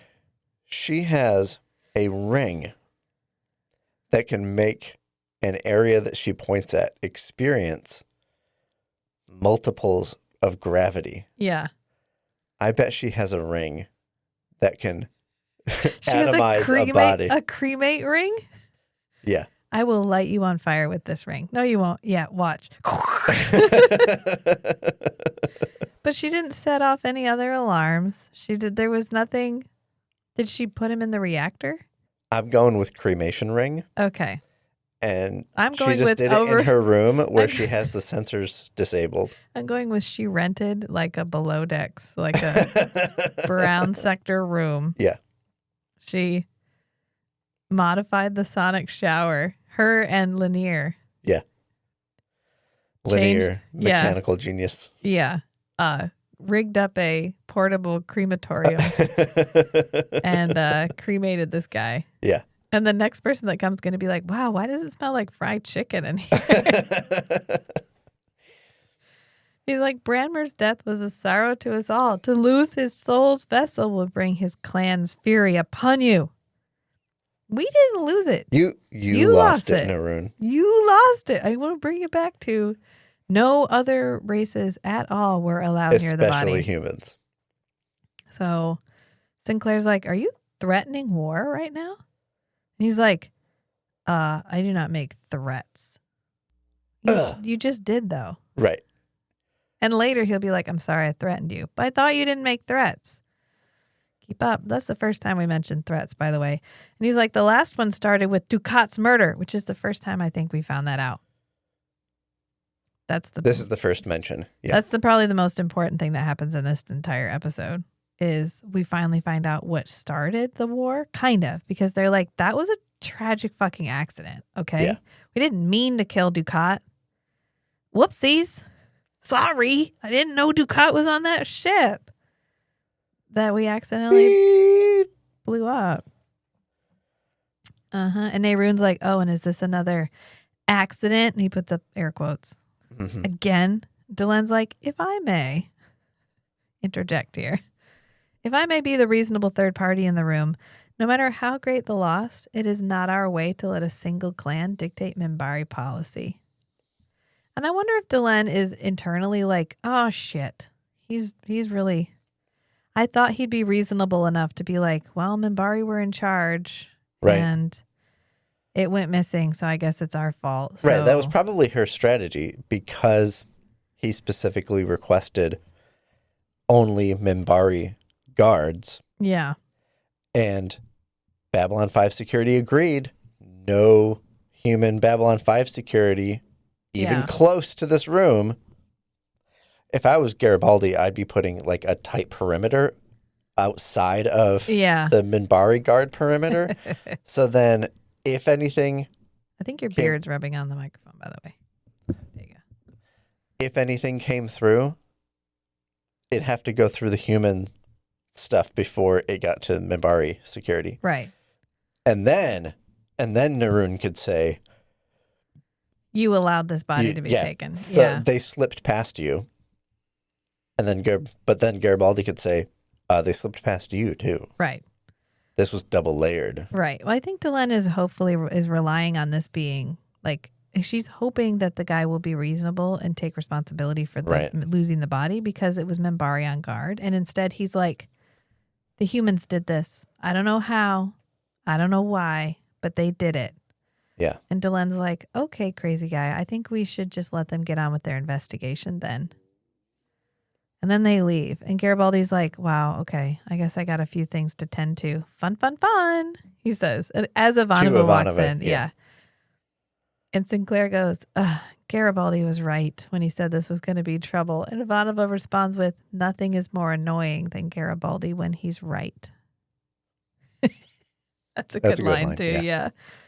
She goes, but if you have a minute, I have a personal matter I want to discuss with you. And then this is when she's like, so I know there's this huge diplomatic crisis and there's like a missing body or whatever. But can we talk about my personal prejudice against the Psi Corps right now? And he's like, yeah, it's fine. Go ahead. It's fine. Yeah. Go off. And so she relates the story of Elisa. And she's like, I think she should have a choice. And Sinclair's like, I mean, I also agree she should have a choice. So...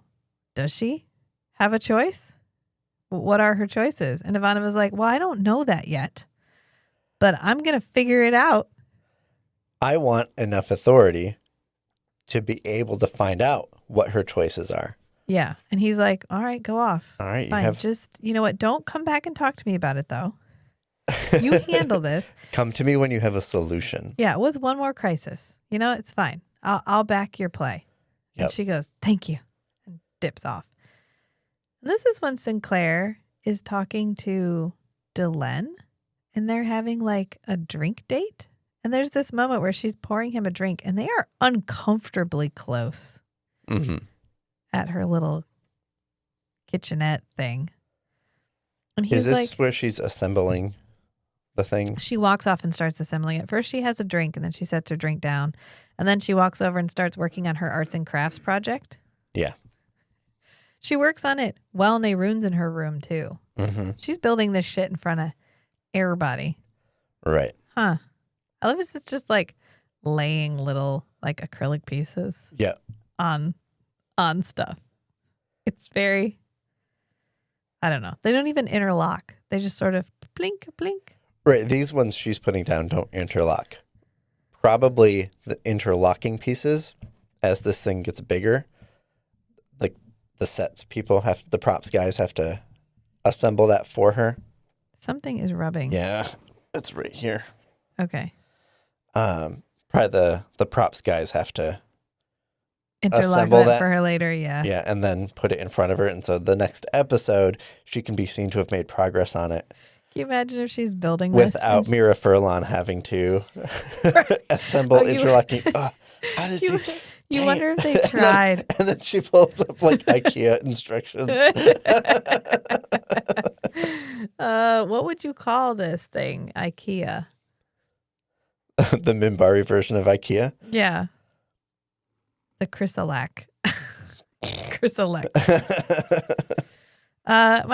Can you imagine if they did try to get her to do something complicated? She's trying to deliver a line, act, and assemble these little acrylic pieces. 3D puzzle thing. And after 15 times of her knocking the entire construction down on the ground, they were like, Mira, we're just going to give you these little discs. These and flat ones. you have to do is just lay it on top. Can you just lay it on top? And she's like, fucking fine. Just stop making me have to do this. But Sinclair's literally like, why would anyone want his body? What would people want with a body? If he was that highly regarded, who would steal him? And Delen's like, well, the Minbari had a high regard for him. But I'm not sure if other people could be said to have had high regard for him. I mean, if you're a human and he was the hero of the line. On the enemy side. Yeah. And she says, humans who fought Branmer have no love for him. Well, that's what Sinclair says. He goes, humans that fought Branmer have no love for him. And there are elements on Earth who feel like that. Like the Home Guard. Like the Home Guard. But if they'd been the one who took him, they'd be crowing it from the rooftops. Right. They'd be like Weekend at Bernie style, dancing around with him. Yeah. Such a good movie. You know what? It was a good movie when I was a child, but I'm sure if I went back and watched it now, it'd be one of those ones that's like, why did my parents let me watch this? I'm pretty sure he overdoses on cocaine. That's how Bernie dies. Sounds right. Yeah. And in the second one, they bring him back with voodoo, but only when music is playing. So every time music plays, he gets up and like dance walks. Yeah. Okay. I just had like a whole flashback memory of, it's like an acid flashback, but for 80s movies. It just happens every once in a while. He's like, no one is claiming credit. It doesn't make sense that someone would go to all the trouble to steal his body for no clout. Right. Like what's the motivation then? And Delen's like, yeah, great general. Right. That's the last thing that he wanted to be. He only became a warrior of the Star Rider clan because of the war. Before that, he was a priest. And yeah, he was a brilliant tactician, and he believed in the rightness of the war. But he only fought because it was a matter of conscience. He was really a priest in his heart. Mm-hmm.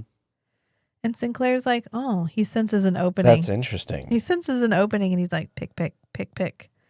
Because he goes, I've heard the religious caste issued the surrender order. Did Branmer agree? She's like, well, he obeyed, but there are still warriors who resented it. And she talks about the guy that committed suicide rather than surrender. Mm-hmm.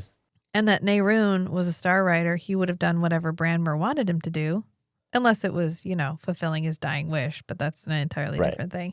He's like, but now that Branmer's gone, I get the feeling that Nehruun's spoiling for a rematch. Yep. It does feel a bit like that when he was immediately like, oh, you mean the guy that killed all of your friends on the line?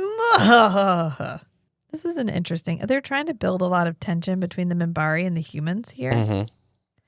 And having watched the series and coming back and watching this episode, this feels like just a bunch of uneducated toddlers making mistakes about stuff that they know full well, that they should full well know. Like the open gun ports, we should know that. All this other stuff. Right. We should really know it. But we don't right now. If you were watching this through the first time, you'd be like, oh no, is the Minbari War going to restart?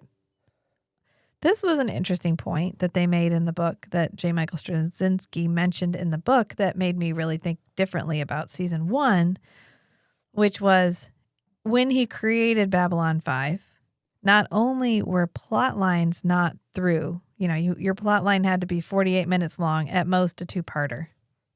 Right. But they expected there to be no character development. Right. So that's what happened?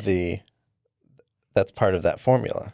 Right. So he said when he pitched it, they knew that there was going to be a 5-season arc, but nobody knew what that was going to look like. So they were fully expecting that the episodes that he delivered would be I start as one thing, I end as the same thing. Mm-hmm. And so he had to he had to thread the needle. He had to ninja thread the needle of creating episodes that were 1 episode long and sneaking in character development. Yeah. Until he got it hooked and he could do season 2 and then he could really take off running. Right. But season 1 had to be a proof of concept. It had to be something palatable. That matched the existing TV landscape enough for Right. For the So TV studio that's why season 1 is producers to onboard it. more episodic Yeah. than later seasons. I thought that was an interesting. Oh, okay. That makes a lot of sense. He had to Yeah. like sell them on the idea slowly. Mm-hmm. Then we come back because Ivanova's first idea, of course, is the Narn. Or maybe Natoth popped up in her DMs and was like, Oh, yeah. Natoth. Heard you found a telepath. Can I chat with her? Yeah. Natoth approached Elise directly. And luckily, Ivanova was in the room at the time. Yeah. Well, Natoth also talks to Garibaldi. She Mhm. talks to Garibaldi first. She's probably on her way to go meet with Elisa Belden. Yeah. And she's like, why do you think we had something to do with the disappearance? And he's like, ransom, embarrassing the Minbari, blackening the reputation of Babylon 5. I mean, I could go on. And she's like, well, I mean, those are all good points. It's kind of like the part where, what was that episode where they're trying to get somebody to take credit for something? And the Narn are like, I mean, if it was me, I definitely would. That's how I would do it. Mm-hmm. I didn't do it, though. Yeah. That's exactly what it is. And Natoth's like, I mean, I'm sure you could go on, but I'm actually not interested. And this is where I noticed that we were kind of incorrect. The Narn do have ears. They're just like recessed. Yeah, they're just kind of a little wrinkle. There's a hole. In my mind, they are just pits, but I guess on the actual makeup, they look like ears. They look like ears, but they're just like slicked. Yeah, they're really close to the skull. And I'm not sure what. I want to sit down with that makeup designer and be like, why did you think every alien race still had ears? Like human form ears. Mm-hmm. Talk me through this. Anyway, Natoth is like, the Narn regime has accomplished many things, but body snatching isn't one of them. Yet. That you can prove. Allegedly. She's like, why don't you go to the alien sector? I'm sure you can find someone with an interest in dead bodies. We've never been successfully convicted of body snatching. And we won't today because it wasn't us. But did you know there's people in the alien sector that eat dead bodies? And Garibaldi's like, oh no, not the carrion I forgot about eaters. that. Yeah. God damn it. And Natoth goes, bon appetit. Does every alien race learn French? That's a very good question. It kind of reminds me of in Ender's Game, where the French teach their children French first and then Common, so that they'll always have a French accent. Because he meets a character later that has a French accent, and he's like, oh, yeah, that's right, because that's what the French do. Because even the future French are still French. And then we cut back to Elisa. And Talia is bribing her with clothing. She's like, look, I have bought you all these clothes. The Psi Corps will just give you money, give you clothes. It will be fine. That's why I wear the same green dress all the time. And Elisa's like, thanks. The other ones were getting really ripe. Fair. Oh, okay. Yeah. He's like, well, if you head back to Earth, I'll get you even more clothing. Ooh. Look, shiny. Shiny. And she's like, the Psi Corps takes care of its own. And this is when Ivanova comes in and she's like, tell her what else the Psi Corps does. And Talia's like, oh, look, the party has arrived. Because she's like, this isn't any of your concern. And Ivanova's like, yes, it is. And you know full well why it is my concern. You should let me talk to her unless you're afraid she's going to hear another side of Psi Corps. And she's not going to like it. Are you afraid of the truth, Talia? Are you afraid that I might tell the truth? And Elisa's like, Psi Corps doesn't actually sound that bad. So I don't really understand why everyone's big mad. Mm-hmm.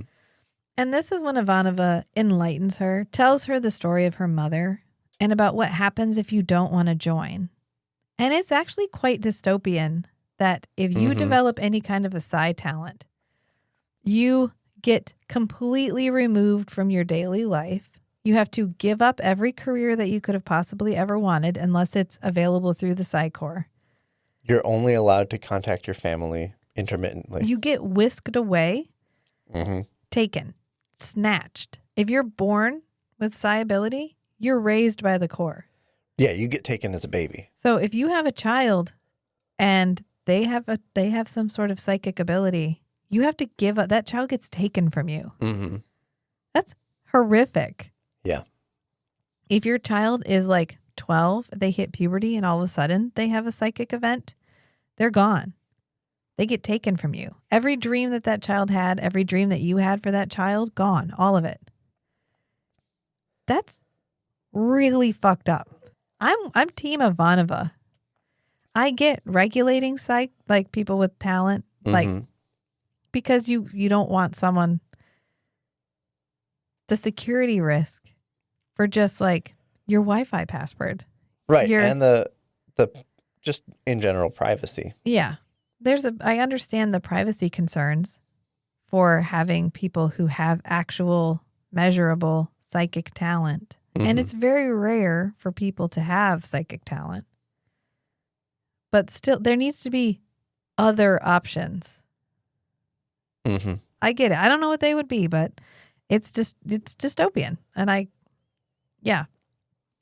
think that's why I like Babylon 5, because if you really dig into the lore even a little bit, Earth's pretty fucked up. Yeah. I'm trying to decide what they were going for with Elisa.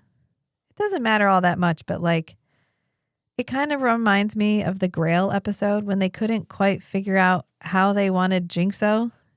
Was he mildly mentally slow? Oh, how do you say Handicapped? it? Handicapped, I guess. Was he supposed to be on the spectrum?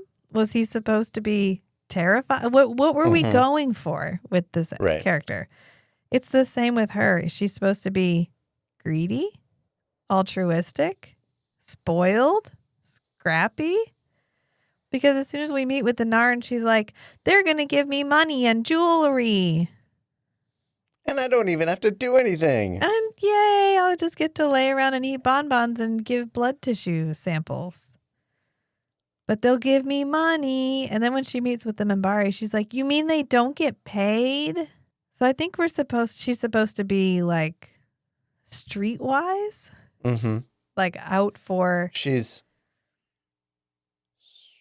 not idealistic. Practical. Yeah, her sensibilities are skewed toward survival, and the biggest resource, the most important resource for survival from her perspective is just cash. Yeah. Cold heart and clothes and jewelry. Yeah. Okay. Well, we end this whole interaction with Ivanova telling her, I think you have options, but you need to like explore them. Can you give me time to explore them? And Elisa's like, of course I can. And she holds Ivanova's hand.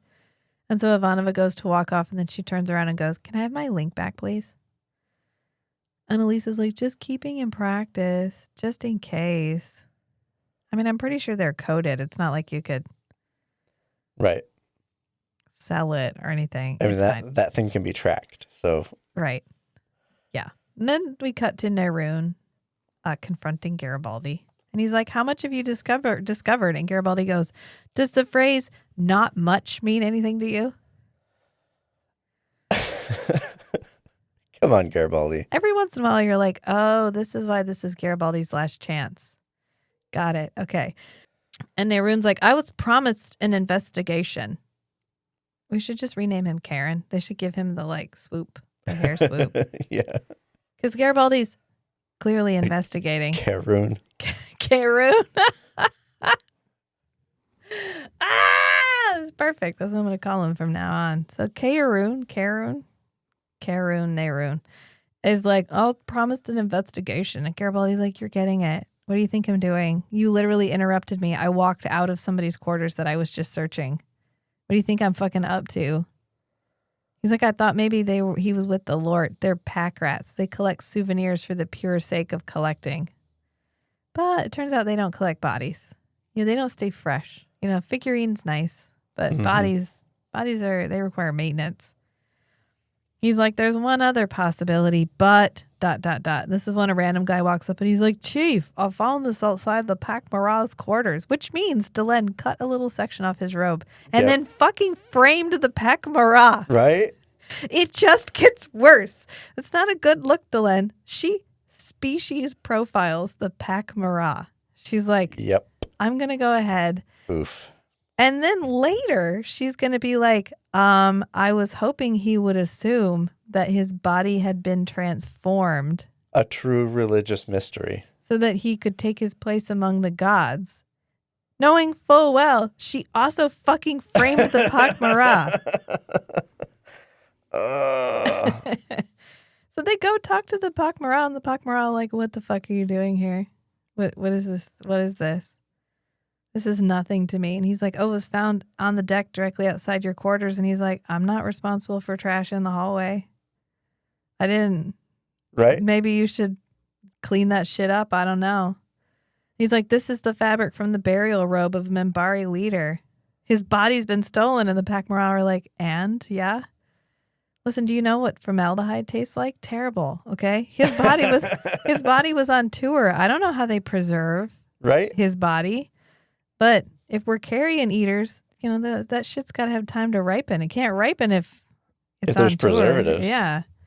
Yeah. He's like, what did you do with it? Answer the question as a courtesy to our Minbari friends. And the Pak'mara's like, I don't fucking know. Right? And then they all get their stomachs pumped? Yes. Well, the Minbari guy doesn't even know the Pak'mara exist. He's like, what are Pak'mara?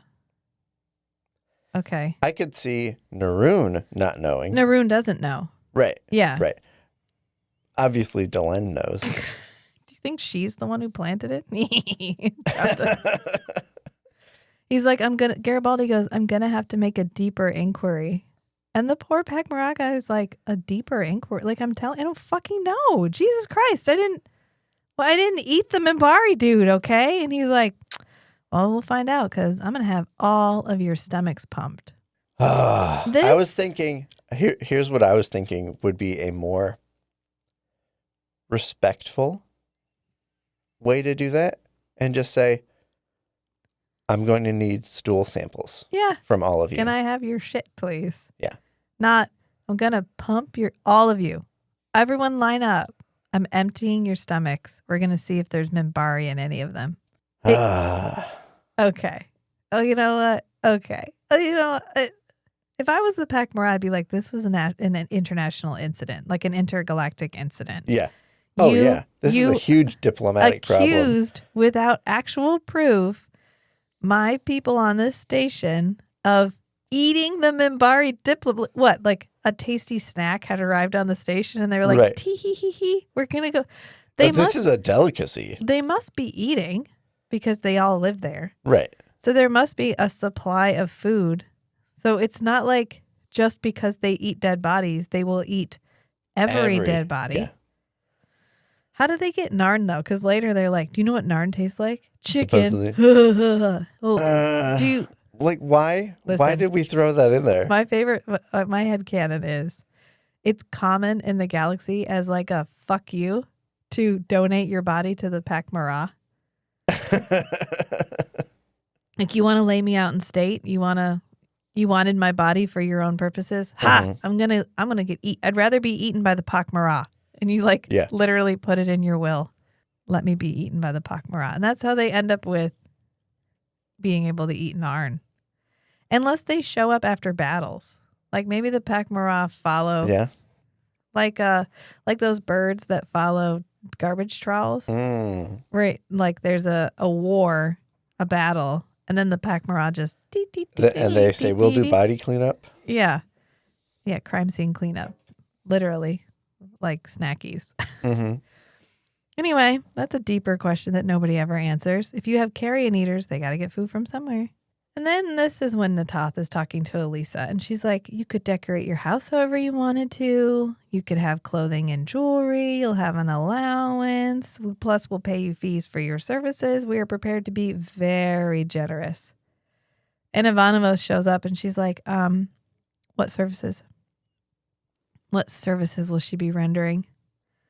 And Natath's like, I don't think I was fucking talking to you. I think I was fucking talking to Elisa.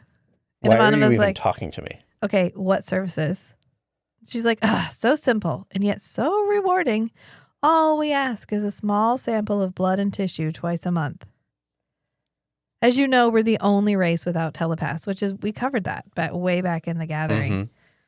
When Jakar offered to the other telepath. Interface with Lita. Lita. Yeah. He was like, we can do it. We can just take samples, or we can just try the direct approach. I prefer the direct approach. It just depends on what your pleasure threshold is. It's one of my favorite lines in the whole series. Yeah, one of the best Jakar lines. Yeah, he's like, you'd become the genetic mother of an entire breed of Narn telepaths. And Ivanova goes, I don't fucking believe this. And Dr. Franklin is there for some reason. And he's like, welcome to the club. Because it's just watching Natoth try to pitch this to Elisa. Right. And this is where it feels very 90s set, because we're all in this room. There's a table and a bed. And for some reason, Ivanova and Stephen Franklin are in this room with them. Mm-hmm. And Dr. Franklin's holding a clipboard like he's making notes. Yeah. I don't know what is happening. Makes him look official. And Ivanova's like, didn't Jakar already try something like this with our last telepath? Are you trying to succeed where he failed? And Elisa's like, well, I'd have to live on the Narn homeworld, but it does sound interesting. And Ivanova's like, you'd be the only human there. And they go back and forth for a bit. And then Elisa's like, oh, I can almost see what your homeworld looks like if I just So this is the first time that she straight up just intentionally scans somebody else. And Ivanova's like, what was it like? How did that go? I have no moral objections to what you just did. I love this scene specifically because she scans Natoth and then she's like, ugh. And she gets this really disgusted look on her face. And she goes, I have to lay down. And she just gets up, turns around, and there's a bed right there. And she just goes poof, and lays down on the bed and like puts her head in her pillows. I'm imagining these are Elisa's like quarters, temporary quarters. She has a fainting couch. Okay. Yeah. I would like in my life for there to be a situation where I get to have a desk where I meet clients and directly behind me is a twin bed. And so every once in a while for dramatic emphasis, I can just go, I need to lie down, and then just get up and like faint upon the couch, faint upon my twin bed and just be like, I need a moment. And leave them to figure out the rest of what they need to do. Because that's what she does. Because then Natoth is like, oh, I hope that's not like that was weird, right? That was weird? Is that a sign of frailty? And Ivana was like, oh, why don't you check her teeth too? To be fair to Natoth, she was having a reasonable conversation with this girl. The girl literally got up, spun on one foot, and then fell down on a bed. Yeah. It's puberty. I know. It's yeah. Well, we have a tween right now and can confirm she would definitely do that. But Natoth is like, do you think I should check her teeth? Is that... You think that's a good idea? That's a really good idea, actually. Why don't you check her teeth while you're at it? Think that's a good idea? I suggest you leave, Natoth, promptly. You've made your offer. Tell her I expect her answer soon. Good idea about the teeth. And then she goes, tell her I expect her answer soon. Good idea about the teeth. And then she leaves. And they go over and sit with her on her little bed. And they're like, what happened? And she goes, I peeked into her mind. I know I wasn't supposed to. But Ivana was like, no, it's fine. I'm totally okay with this. What was it like? And she was like, cold, ugly, alien. What did you think it was going to be? She's not thinking. Right. She's like, it's not like looking into a human mind. Yeah, no, fuck. No shit, doc. I couldn't think of the cuss word that came after no. I was just like, no shit, dog. It's not a human mind. It's a Narn mind. She goes, I felt like I was falling into something terrible. And Ivana was like, yeah, you better remember that when you think about their offer. Mm-hmm. And then we go back to Garibaldi. Because he's like, okay, we're going to narrow the search, guys. Check green 2. And Dr. Franklin, who previously, like 5 seconds ago, was in the room with Elisa and Ivanova wearing his doctor outfit, is now wearing his officer uniform and is walking around with a pad near Garibaldi. That's how we know time has passed. Okay. It's the next hour or whatever. He's on he's incognito as an officer. Yeah. Doing his research. And he's like, hey, I got back all those results and yeah, no Minbari. But next time you're going to do the stomach pumping because I had to burn 2 lab coats. Oh, did it really make you feel sad that you had to forcibly remove the stomach contents of every member of a particular race on Babylon 5?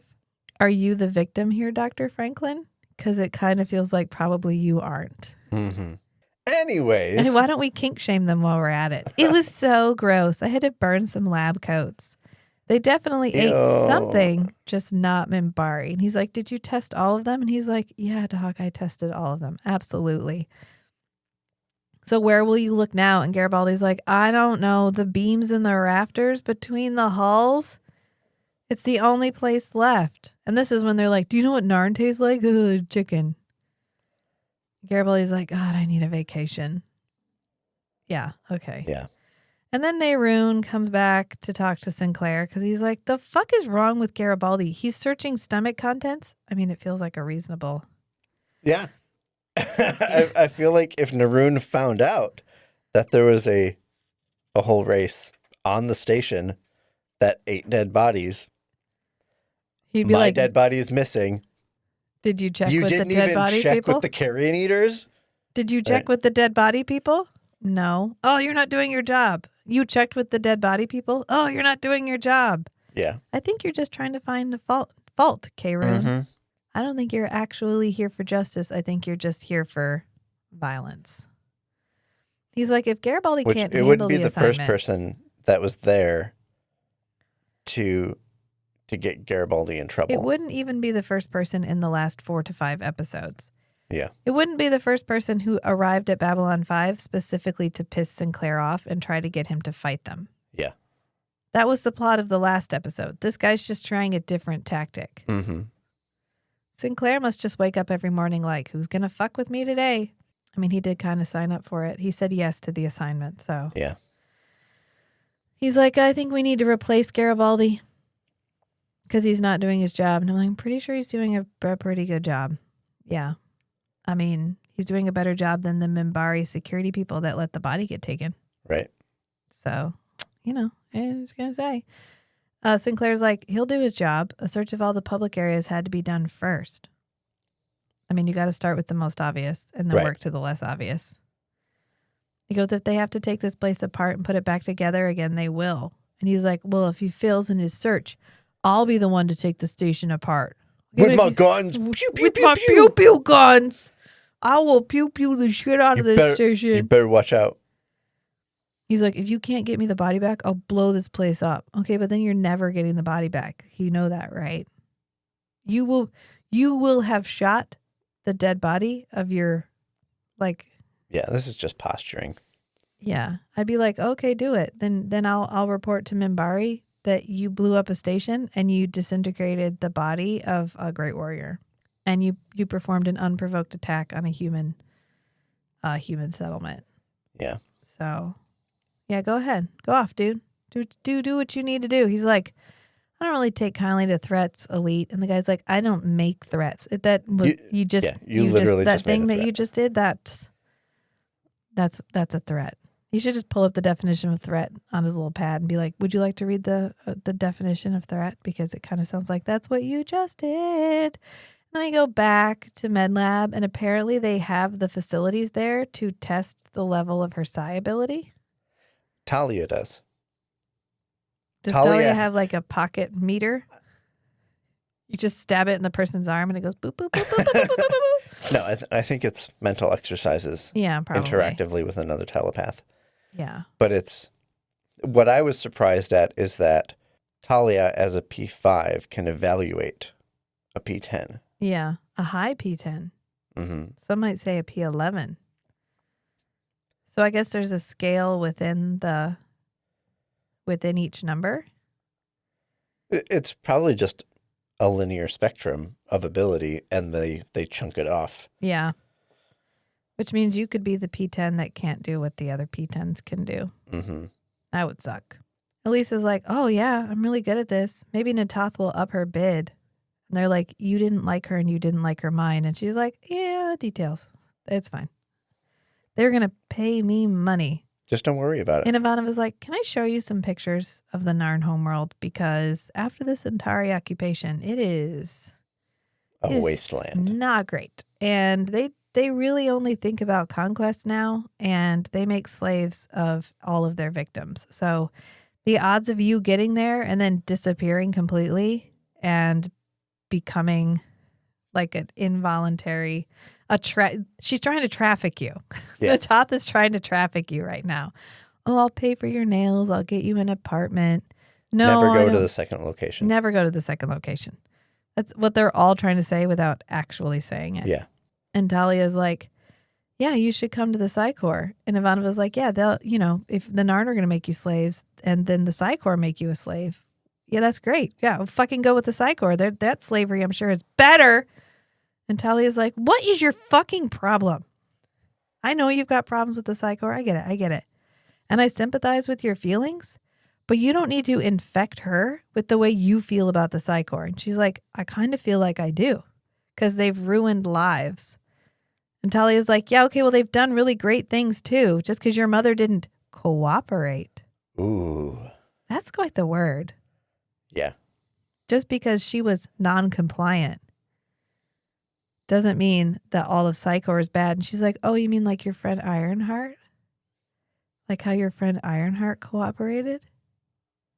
Like that? And Talia's like, don't even go there. And Ivanova's like, I will go there. I will go there so hard. I'm going there right now. I'm going. We're all going together. Remember how they experimented Pack on your your bags. boyfriend? We're going together. We're going together, bitch. And this is when Elisa's like, hey, whoa. This is actually my life and my decision and not, I am not a surrogate for either one of you.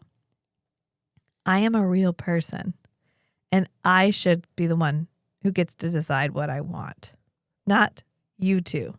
Right. And Ivanova's like, okay, what do you want? And she's like, I want to know the truth about all of my choices. So I've got the Narn, the Psi Corps, or drugs. Those are my options. And Ivanova's like, actually. There's also prison. Yeah. Yeah, there's that one too. She's like, no, there's one more possibility you should consider. It's not the Centauri. No. Talia's like, shh, no, don't take her to Londo. No. So she takes her to Delenn. And they go in and they're like, wow, thanks for taking the time to see us. And Delenn's like, really, honestly, I'm waiting for a body to cremate right now. I've got all the time in the world. This is good cover. This is good. This is why I needed an alibi. Thanks for being here. You can't use, don't go into my bathroom. Use the bathroom in the living room. There's someone in there right now. And she's like, Elisa, do you want to know about Minbari telepaths? And it's kind of cool that she's like, their gift is considered a blessing. They use it for the good of society and they don't ask for compensation, but they are well rewarded for having this calling. Because they use it for a service, to help people in need. And Delenn really agreed to bring an untrained telepath into her room, knowing full fucking well she just stole an entire body. Right. How did she think that was gonna go down? Maybe she was like, just don't think about it. Just don't think about it. And so she's just going, nope in her head. She's like, they're encouraged, they're helped in their goals, they're clothed. And it sounds really great, actually. You just go, you do what people ask of you, and then you are given everything you need in response, in return. Right. And Elisa's like, well, I looked into a Narn mine, and it wasn't really pretty. And Delenn's like, well, I can understand how that would be a problem if you're untrained, because, we don't all think the same way. And Elisa's like, she immediately scans Delenn. Which Ivanova does not, and she has to lean forward to do it. Ivanova should just grab her forehead and pull it back. Nope. Yep. Spray her with a water bottle. But Delenn picks it up right away. Yeah, she does. Well, she her eyes fall closed because she gets scanned so deeply. It's like, oh God. And Elisa's like, okay, I gotta go. She gets up and leaves. And Delenn's like, oh, okay, well, let me know what you decide. I'd be full panic stations. Oh my God, she probably figured out. What did she get? Maybe that's why she's immediately then taking the body off the station. Yeah. That could be why. That could be why she goes into I'm just shipping some privately owned things home that you can't go through or search or anything. Yeah, but I'm very reverently passing this wrapped thing This to another Minbari. Souvenir vase. Almost ceremonially passing the torch. It's a vase that somebody got me. You know when you get one of those arrangements and they come in a vase, and then you're always stuck with the vase. Like, Yeah. Here's the vase. Here you go. It has nothing of note inside of it. And Delen's like, "Do you need to know more? Are you good?" And she's like, "Nope, got a clear picture. Bye-bye." And so they leave. Even Ivanova leaves. She's like, "I guess we're leaving. Bye." And then right outside of their quarters, Elise is like, "I know who stole the dead body." Do you know something about a dead body? Yeah, because I know who took it. And they're like, "Oh my God." So they, "Mr. Garibaldi, I need to see you immediately." And then we come back to Sinclair heading home for the night. And he walks in and his entire room has been tossed. And Nehruin attacks him out of the dark. Come on, Naroon. And Nehruin is lucky he didn't die. Because Sinclair just, whoa, boom. Right, the Sinclair smash didn't hit as hard as it could have Yeah, because the lights were off. right. If he'd been able to properly aim, he'd have been dead. Or he was deliberately holding back so that he could question whoever was in his room. He didn't want to completely obliterate. Right. Didn't want their to, body. what did he call it? Splash. He didn't want want to. to splash the intruder. That would be Yeah. the splash smash, which is rarely employed because it completely disintegrates He the other always person. has to hold back. Yeah. Otherwise, he'll splash them. Gross. It's such a graphic The way to Sinclair describe it. splash. That's what happens at a water park, honey. Sinclair splash. They're all like, no. Oh, okay. He's just doing a Well, all cannonball. these bodies are mostly liquid. That's true. If you can get enough concussive force, you can, just. There was a meme for a while. How hard do you have to slap a chicken to cook it? And so a whole bunch of like engineers and physicists and stuff, and I think some chemists were like working out the math Yeah. of how would you even begin to formulate that problem? Please don't tell me. I think the conclusion was any sufficient amount of force to convert like kinetic energy into thermal energy Yeah, to to raise the cook the temperature in one impact would also be sufficient to just completely like explode Disintegrate the the chicken. meat Yeah. into small pieces. Yeah. Yeah. Well, you get pulled chicken all at the same time. Hey! Hey. But he does knock him down. Then he's like, lights. And it's Nehruin.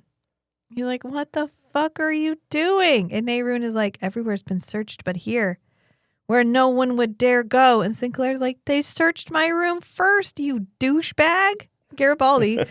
Poor Sinclair was headed home to go to bed. Luckily, he didn't have a woman over. Luckily his girlfriend wasn't here because Garibaldi is standing outside the room listening to what's happening inside because he immediately pops in and he's like, try again, douchebag. I was here. I searched these quarters and Delen observed to make sure everything was on the up and up. You'd know that if you read the fucking report. What the hell do you think you're doing? Everywhere has been searched but here, where no one would dare to go. Wrong. I searched these quarters personally with Ambassador Delenn observing. I wanted to make sure everything was on the up and up and nobody was sneaking around trying to pull a fast one. You might want to try it sometime.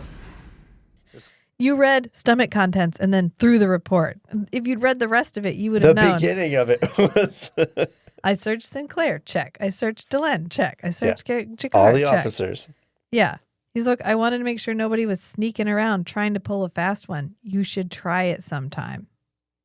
Burn. He's like, maybe you should try being honorable. I don't know. And Sinclair unzips. He's like, you're so not a threat to me. I'm going to take my shirt off. He undoes his button, starts unzipping. He's like, escort him back to his quarters. We're going to continue this search without his really helpful help. Okay, so fuck off. Garibaldi's like, will do. And so the guy storms off. Garibaldi does not actually follow him, so he doesn't actually escort him back to his quarters. Right. It's fine. And then poor Sinclair, you thought he was going to get rest? No. No. Because then Ivanova walks in and she's like, hey. It's like, okay, great. Hi, Ivanova. She goes, I brought someone to talk to you, Elisa Belden. And this is when Elisa Belden's like, I looked inside Delen's head and I saw something. She covered it up real quick, but she knows where the body is. And they're not like, hang on, Ivanova. You took the untrained telepath to Delen and then you let her scan her? Is that Right? Are you? Nobody was just reminding Elisa, remember, You can't do that. don't scan people. Natoth is one thing. It's not great, but at least she's just an aide. Delenn is not just the ambassador. She's a fucking member of the Grey Council. She was the head of the Grey Council. The shitstorm that could have been unleashed Right? by having an unauthorized mind scan done on Delenn.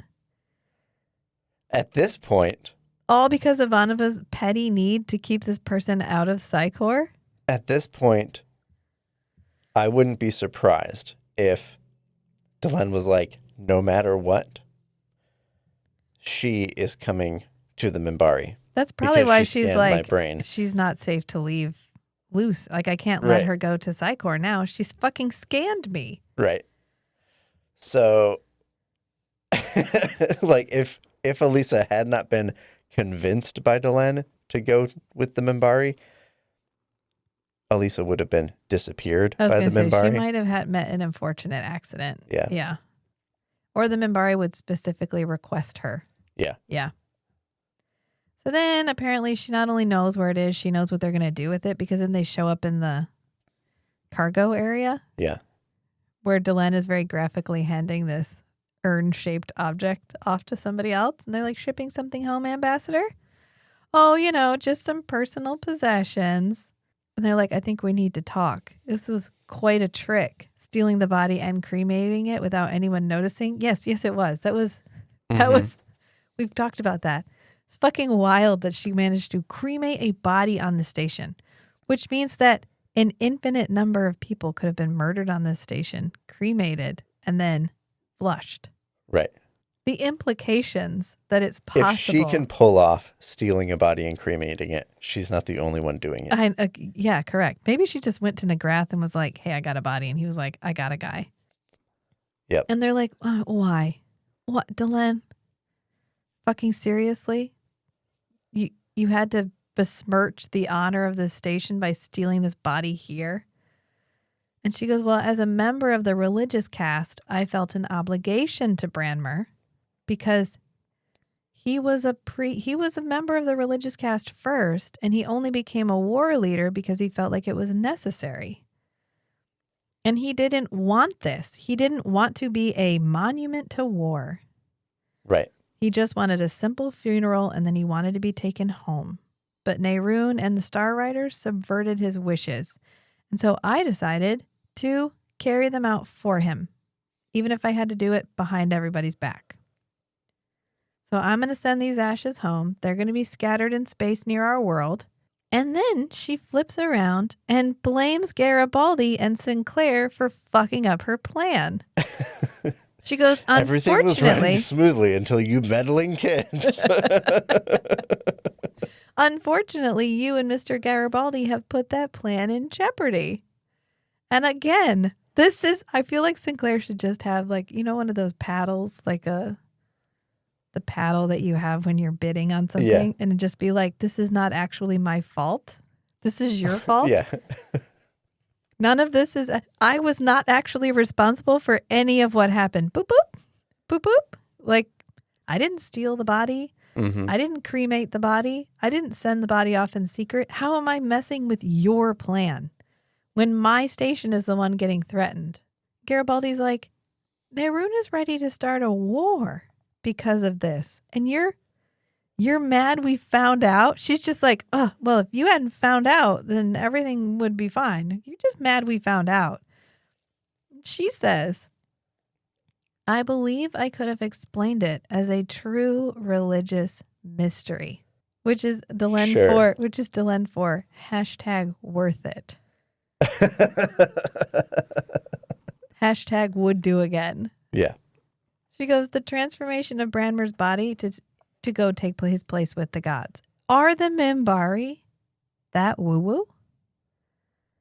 Are they so spiritual they would believe that a religious caste / warrior caste guy would literally be transformed. What do they call it in the Catholic Church when you take communion and they believe it literally transforms into the body and blood of Christ?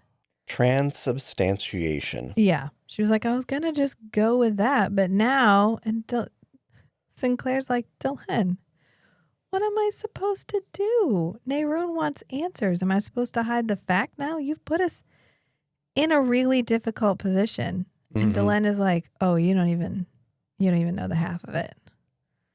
Because you see, when we asked them to surrender, we put a rift between the religious and the warrior castes. And it's been getting worse. The shit that I just pulled would only widen that rift. Yeah. Yeah. She goes, oh, if this were to become general knowledge, then it would just make it worse. Okay, but like, why did you do it then? Dylan, why did you do it? She's like, well, we were we had a long and close friendship. Okay, but didn't the risks of doing this outweigh the benefits of letting them have this moment? Mm-hmm. Couldn't you have just had the Grey Council call him and tell him to quit it? Hey, don't. Just come straight home. Just don't. You know what? We'll trade. You give us his body. We'll cremate it and release it in space, and you can take a relic. Yeah. You can parade around with a relic. How about that? You can have a finger bone. Yeah, a finger bone. We'll put it in a lamp and everything. And motivation's unclear. Mm-hmm. Yeah. And I feel like the motivations are pretty clear for Dylan. But not necessarily, because Dylan's usually smarter than this. Right. Yeah. Yeah, that's the thing at issue here is Dylan's usually a lot smoother than that. Yeah, and Sinclair's like, okay, I hear you. You were trying to do this in a way that wouldn't widen the rift by doing a thing that you knew would widen the rift. And now you're like, don't tell anyone because then you'll be responsible for widening the rift. But also the only reason it's going to be widened is because of what you did. So anyway, I have one question. The fuck am I supposed to tell Nehruin? And Dylan's like, okay, well, I'll tell him what happened because, you caught me. So I guess I got to tell somebody the truth. I'll tell him, if you honor my situation, I'll honor yours, and I'll tell him in my own way. Does that sound good to you? And he's like, I don't really have any other choice. So sure, let's do that. Right. And then we come back, and it's Nehruin being like, you had no right to touch the Shy Elite's body. He was warrior cast by his father. And she was like, yeah, but his mother was religious, and we all know which one takes precedence. Yeah. And it turns out the mom. They're a matriarchal society. And he's like, the Star Riders will protest. And she's like, okay, no, they won't. You're not going to do anything. She goes, you will do nothing because you ignored his request to be cremated. You disobeyed your war leader. You had to parade him around. You had to take the great warrior's body and go all over the fucking galaxy with it and not refund tickets like we asked you to, or just eat the cost of the venue fees. Oh no, we had to take him around. And so if you press this issue, I'll see that the Star Riders are destroyed and dishonored by your actions. You thought you were talking to Dylan, Minbari ambassador to Babylon 5, but bitch, this is Dylan of the Great Council. I am Satai Dylan. She goes, yeah. He goes, do you speak for yourself? She goes, no, I speak for the entire fucking Great Council. And I had hoped to avoid this, but because you wouldn't fucking let it go and you attacked Sinclair in his own room, what the hell was that? What the fuck is wrong with you? She goes, you have left me no choice. You have forgotten the face of your fathers. Or mother in this case. Yeah. She goes, you will support my statement that his body was transformed. This is a direct order from the Grey Council. You will obey it as you did our order to end the war. Do you understand? And he's like, yeah, okay. All right. I get it. I mean, what else is he supposed to do? Right. As soon as she pulled rank, he was like, finally, a structure that I'm comfortable with. Yes. How did he see this playing out, right? Like, how did she see this playing out? Was he supposed to just be like, oh, well, I guess his body's gone. Ho hum. She had to know he was going to insist on an investigation to at least find it. Right. And I'm guessing she was going to get rid of the body first. I think she was and going to let then- them not be able to find it. And then she was going to pop in and be like, perhaps it was transformed. Right. And probably come in with some evidence Yeah. that she would fabricate. Yeah. Or whatever. Just be like, well, if we can't find it and it's absolutely nowhere, he must have just ascended. Yeah. As you do, And instead, it got found. So she was hoping to get away with it, is what she was hoping to do. Yeah. And he's like, okay, decides to tie Delenn. I got it. Is there anything else you want from me? And she's like, yeah, I want you to apologize to Commander Sinclair in private for your behavior. And he's Bad boy. Yeah. Sprays him in the face. Grabbing him by the ear and dragging him to The Sinclair's office. The very tiny ear.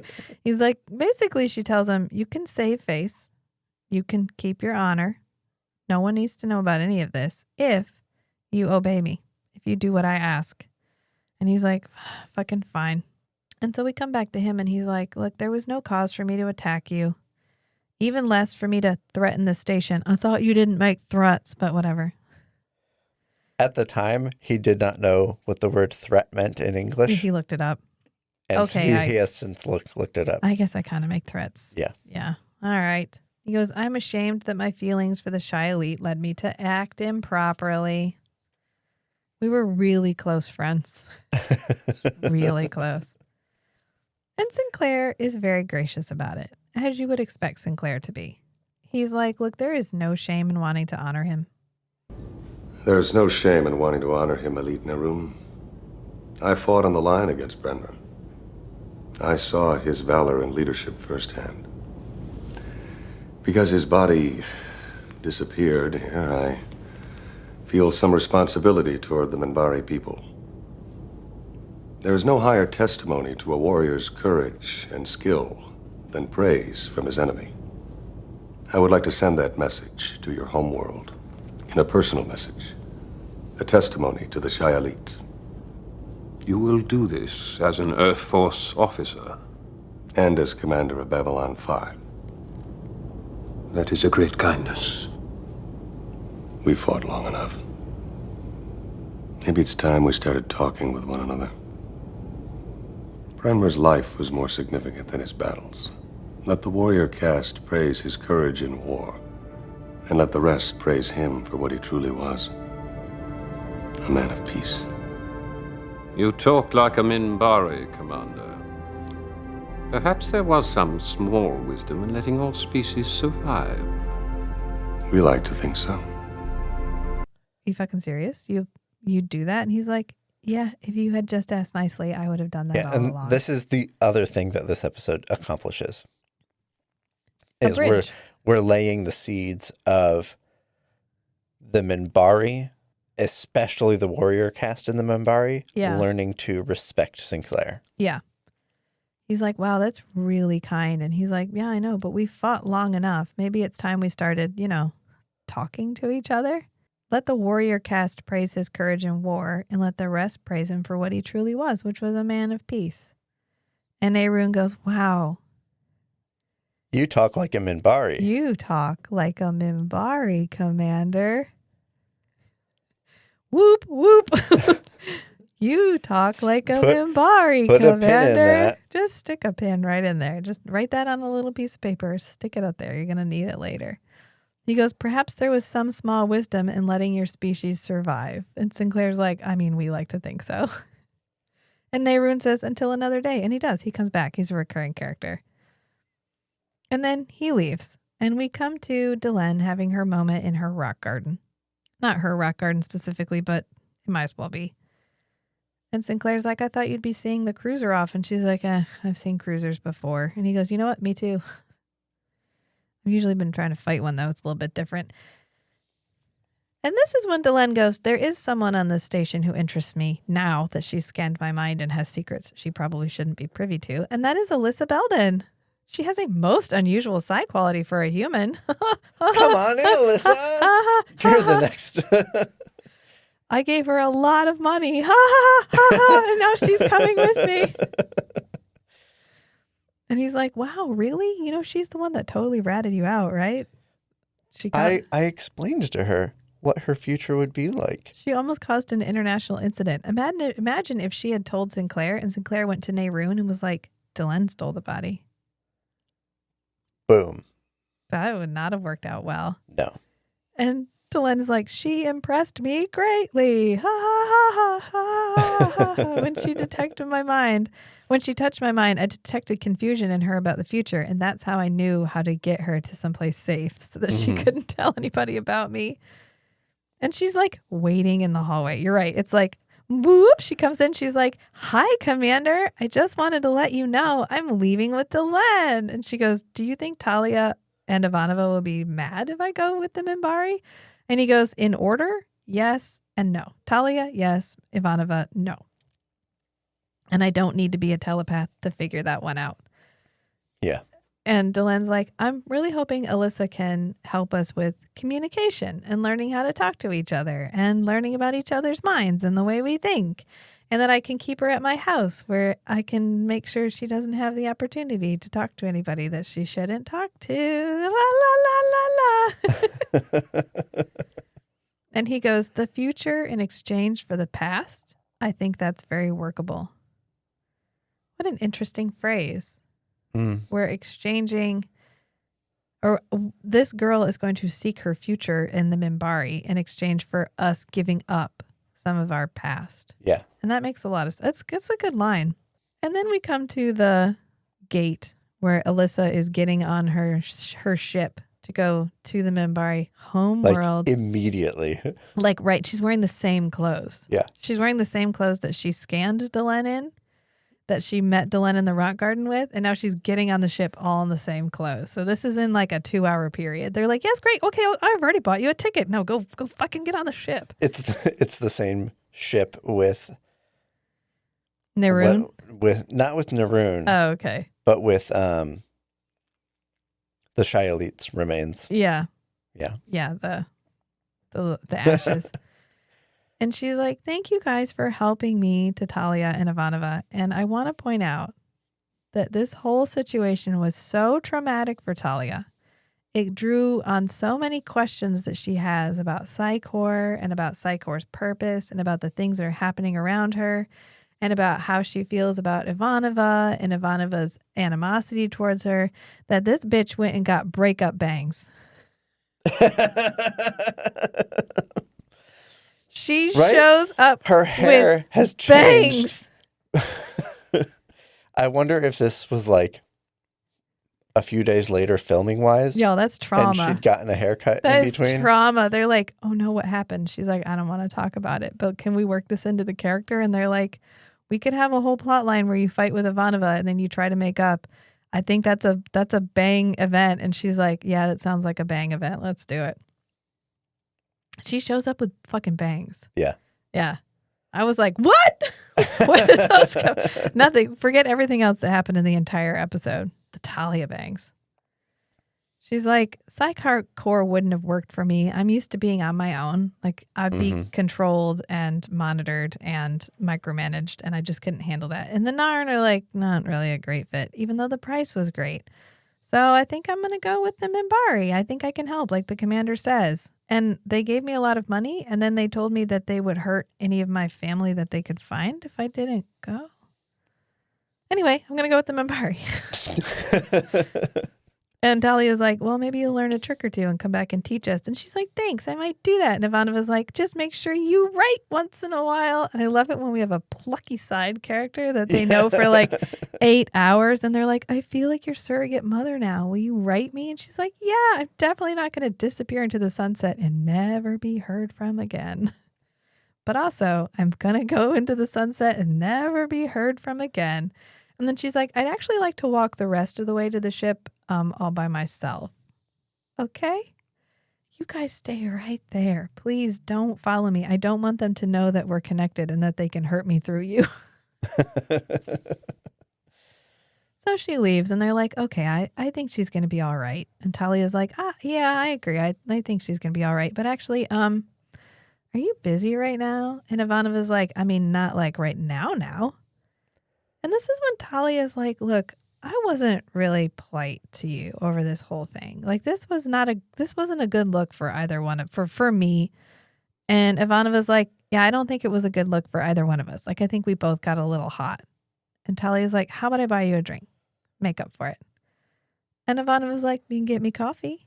And they're like, okay. And then they leave. Interesting. And then Elisa meets Sinclair, who is like crouched behind some boxes. And he pops out. Hi. And he's like, did you see anything else in Delen's mind? Like when you were looking in there, was there like, did you see who she was or what her motivations are? Or did she think about me in any way? And she's like, oh, just one other thing. A word. Chrysalis? I don't know what that is though. And he's like, oh, I think it's like a cocoon. A cocoon, I think. And Elisa's like, wow, cocoon. Weird, huh? Well, she shut down real fast when I touched that. So why would she want to hide it? And Sinclair's like, I don't know, but you have a great you have a great life. And she's like, cool, bye. And that's it. Bye, Lisa. We'll never see you again. And then Sinclair just goes, huh? Chrysalis. That's the end of the episode. And this episode did make me think about, in the book, they talked about one of the things they did for Michael O'Hare to help him get through the rest of the season because they knew they needed to finish the season. They only had a couple episodes left.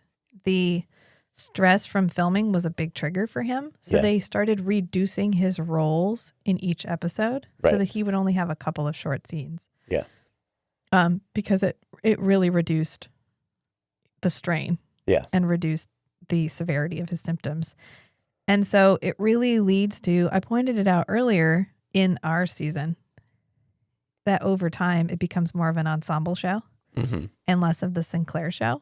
Right. And I wonder what it would have been like if they hadn't had to do that. Yeah. Because they were literally in a position where they had to create more of an ensemble cast, more of an ensemble flavor, where you allow other characters to do things that you maybe originally planned to have Sinclair do. Right.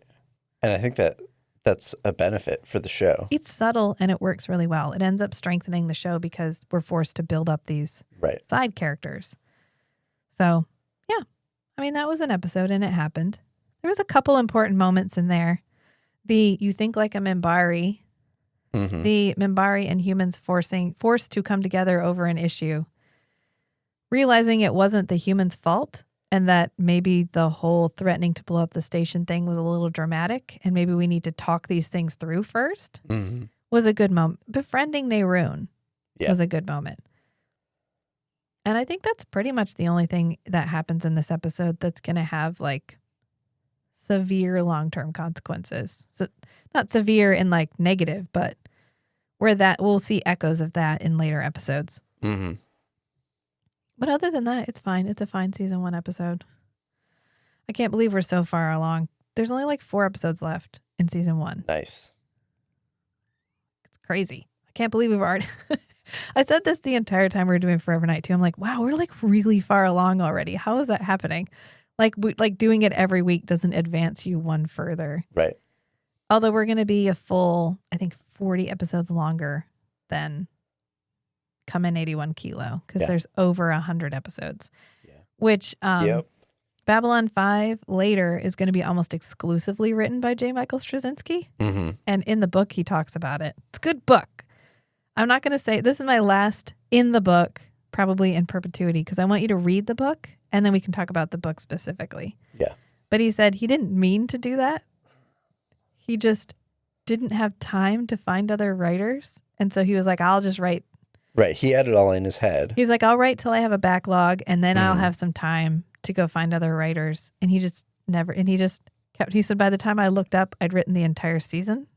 And then I just kept doing that because it was working. Yeah. And he still holds the record for writing the most number of episodes. Oh, wow. Yeah. It was really good. It talked about Babylon 5. Here's the one. Okay, I promised, but this is a soapbox. He doesn't earn anything from Babylon 5. He has never earned any residuals or anything from Babylon 5. So he just got paid. He got paid like while it was on the beginning. air. And then when he was done doing his job and filming it and being the producer. When he no longer had the producer credit, he no longer got paid for it. Wow. Chrysalis. It's the same thing that happened in Forever Night. We talked to a couple of the actors and they were like, no. Yeah, they didn't have any residuals. He's like, nobody got paid residuals. That was not a thing. No one made these things with the anticipation of them being aired later and you having to pay the actor in perpetuity. They were like, you got paid for the one-off thing and then you were finished. Yeah, he's never earned anything from Babylon 5 beyond the original run. Oof. Isn't that wild? Writers deserve more respect. Because you don't get a good show if you don't have a good writer. Mm-hmm. That's why every time they're on strike, I'm like, yeah, bitch, you do that. Get it. Please. So I guess this is probably a good place to leave it. Oh, we did good. This is going to be a good one. I can't remember what next episode is, but, they're all good. So we live for the one. We die for the one. Until next time, friends. Bye. Bye. They're all good except Soul Hunter. Chrysalis.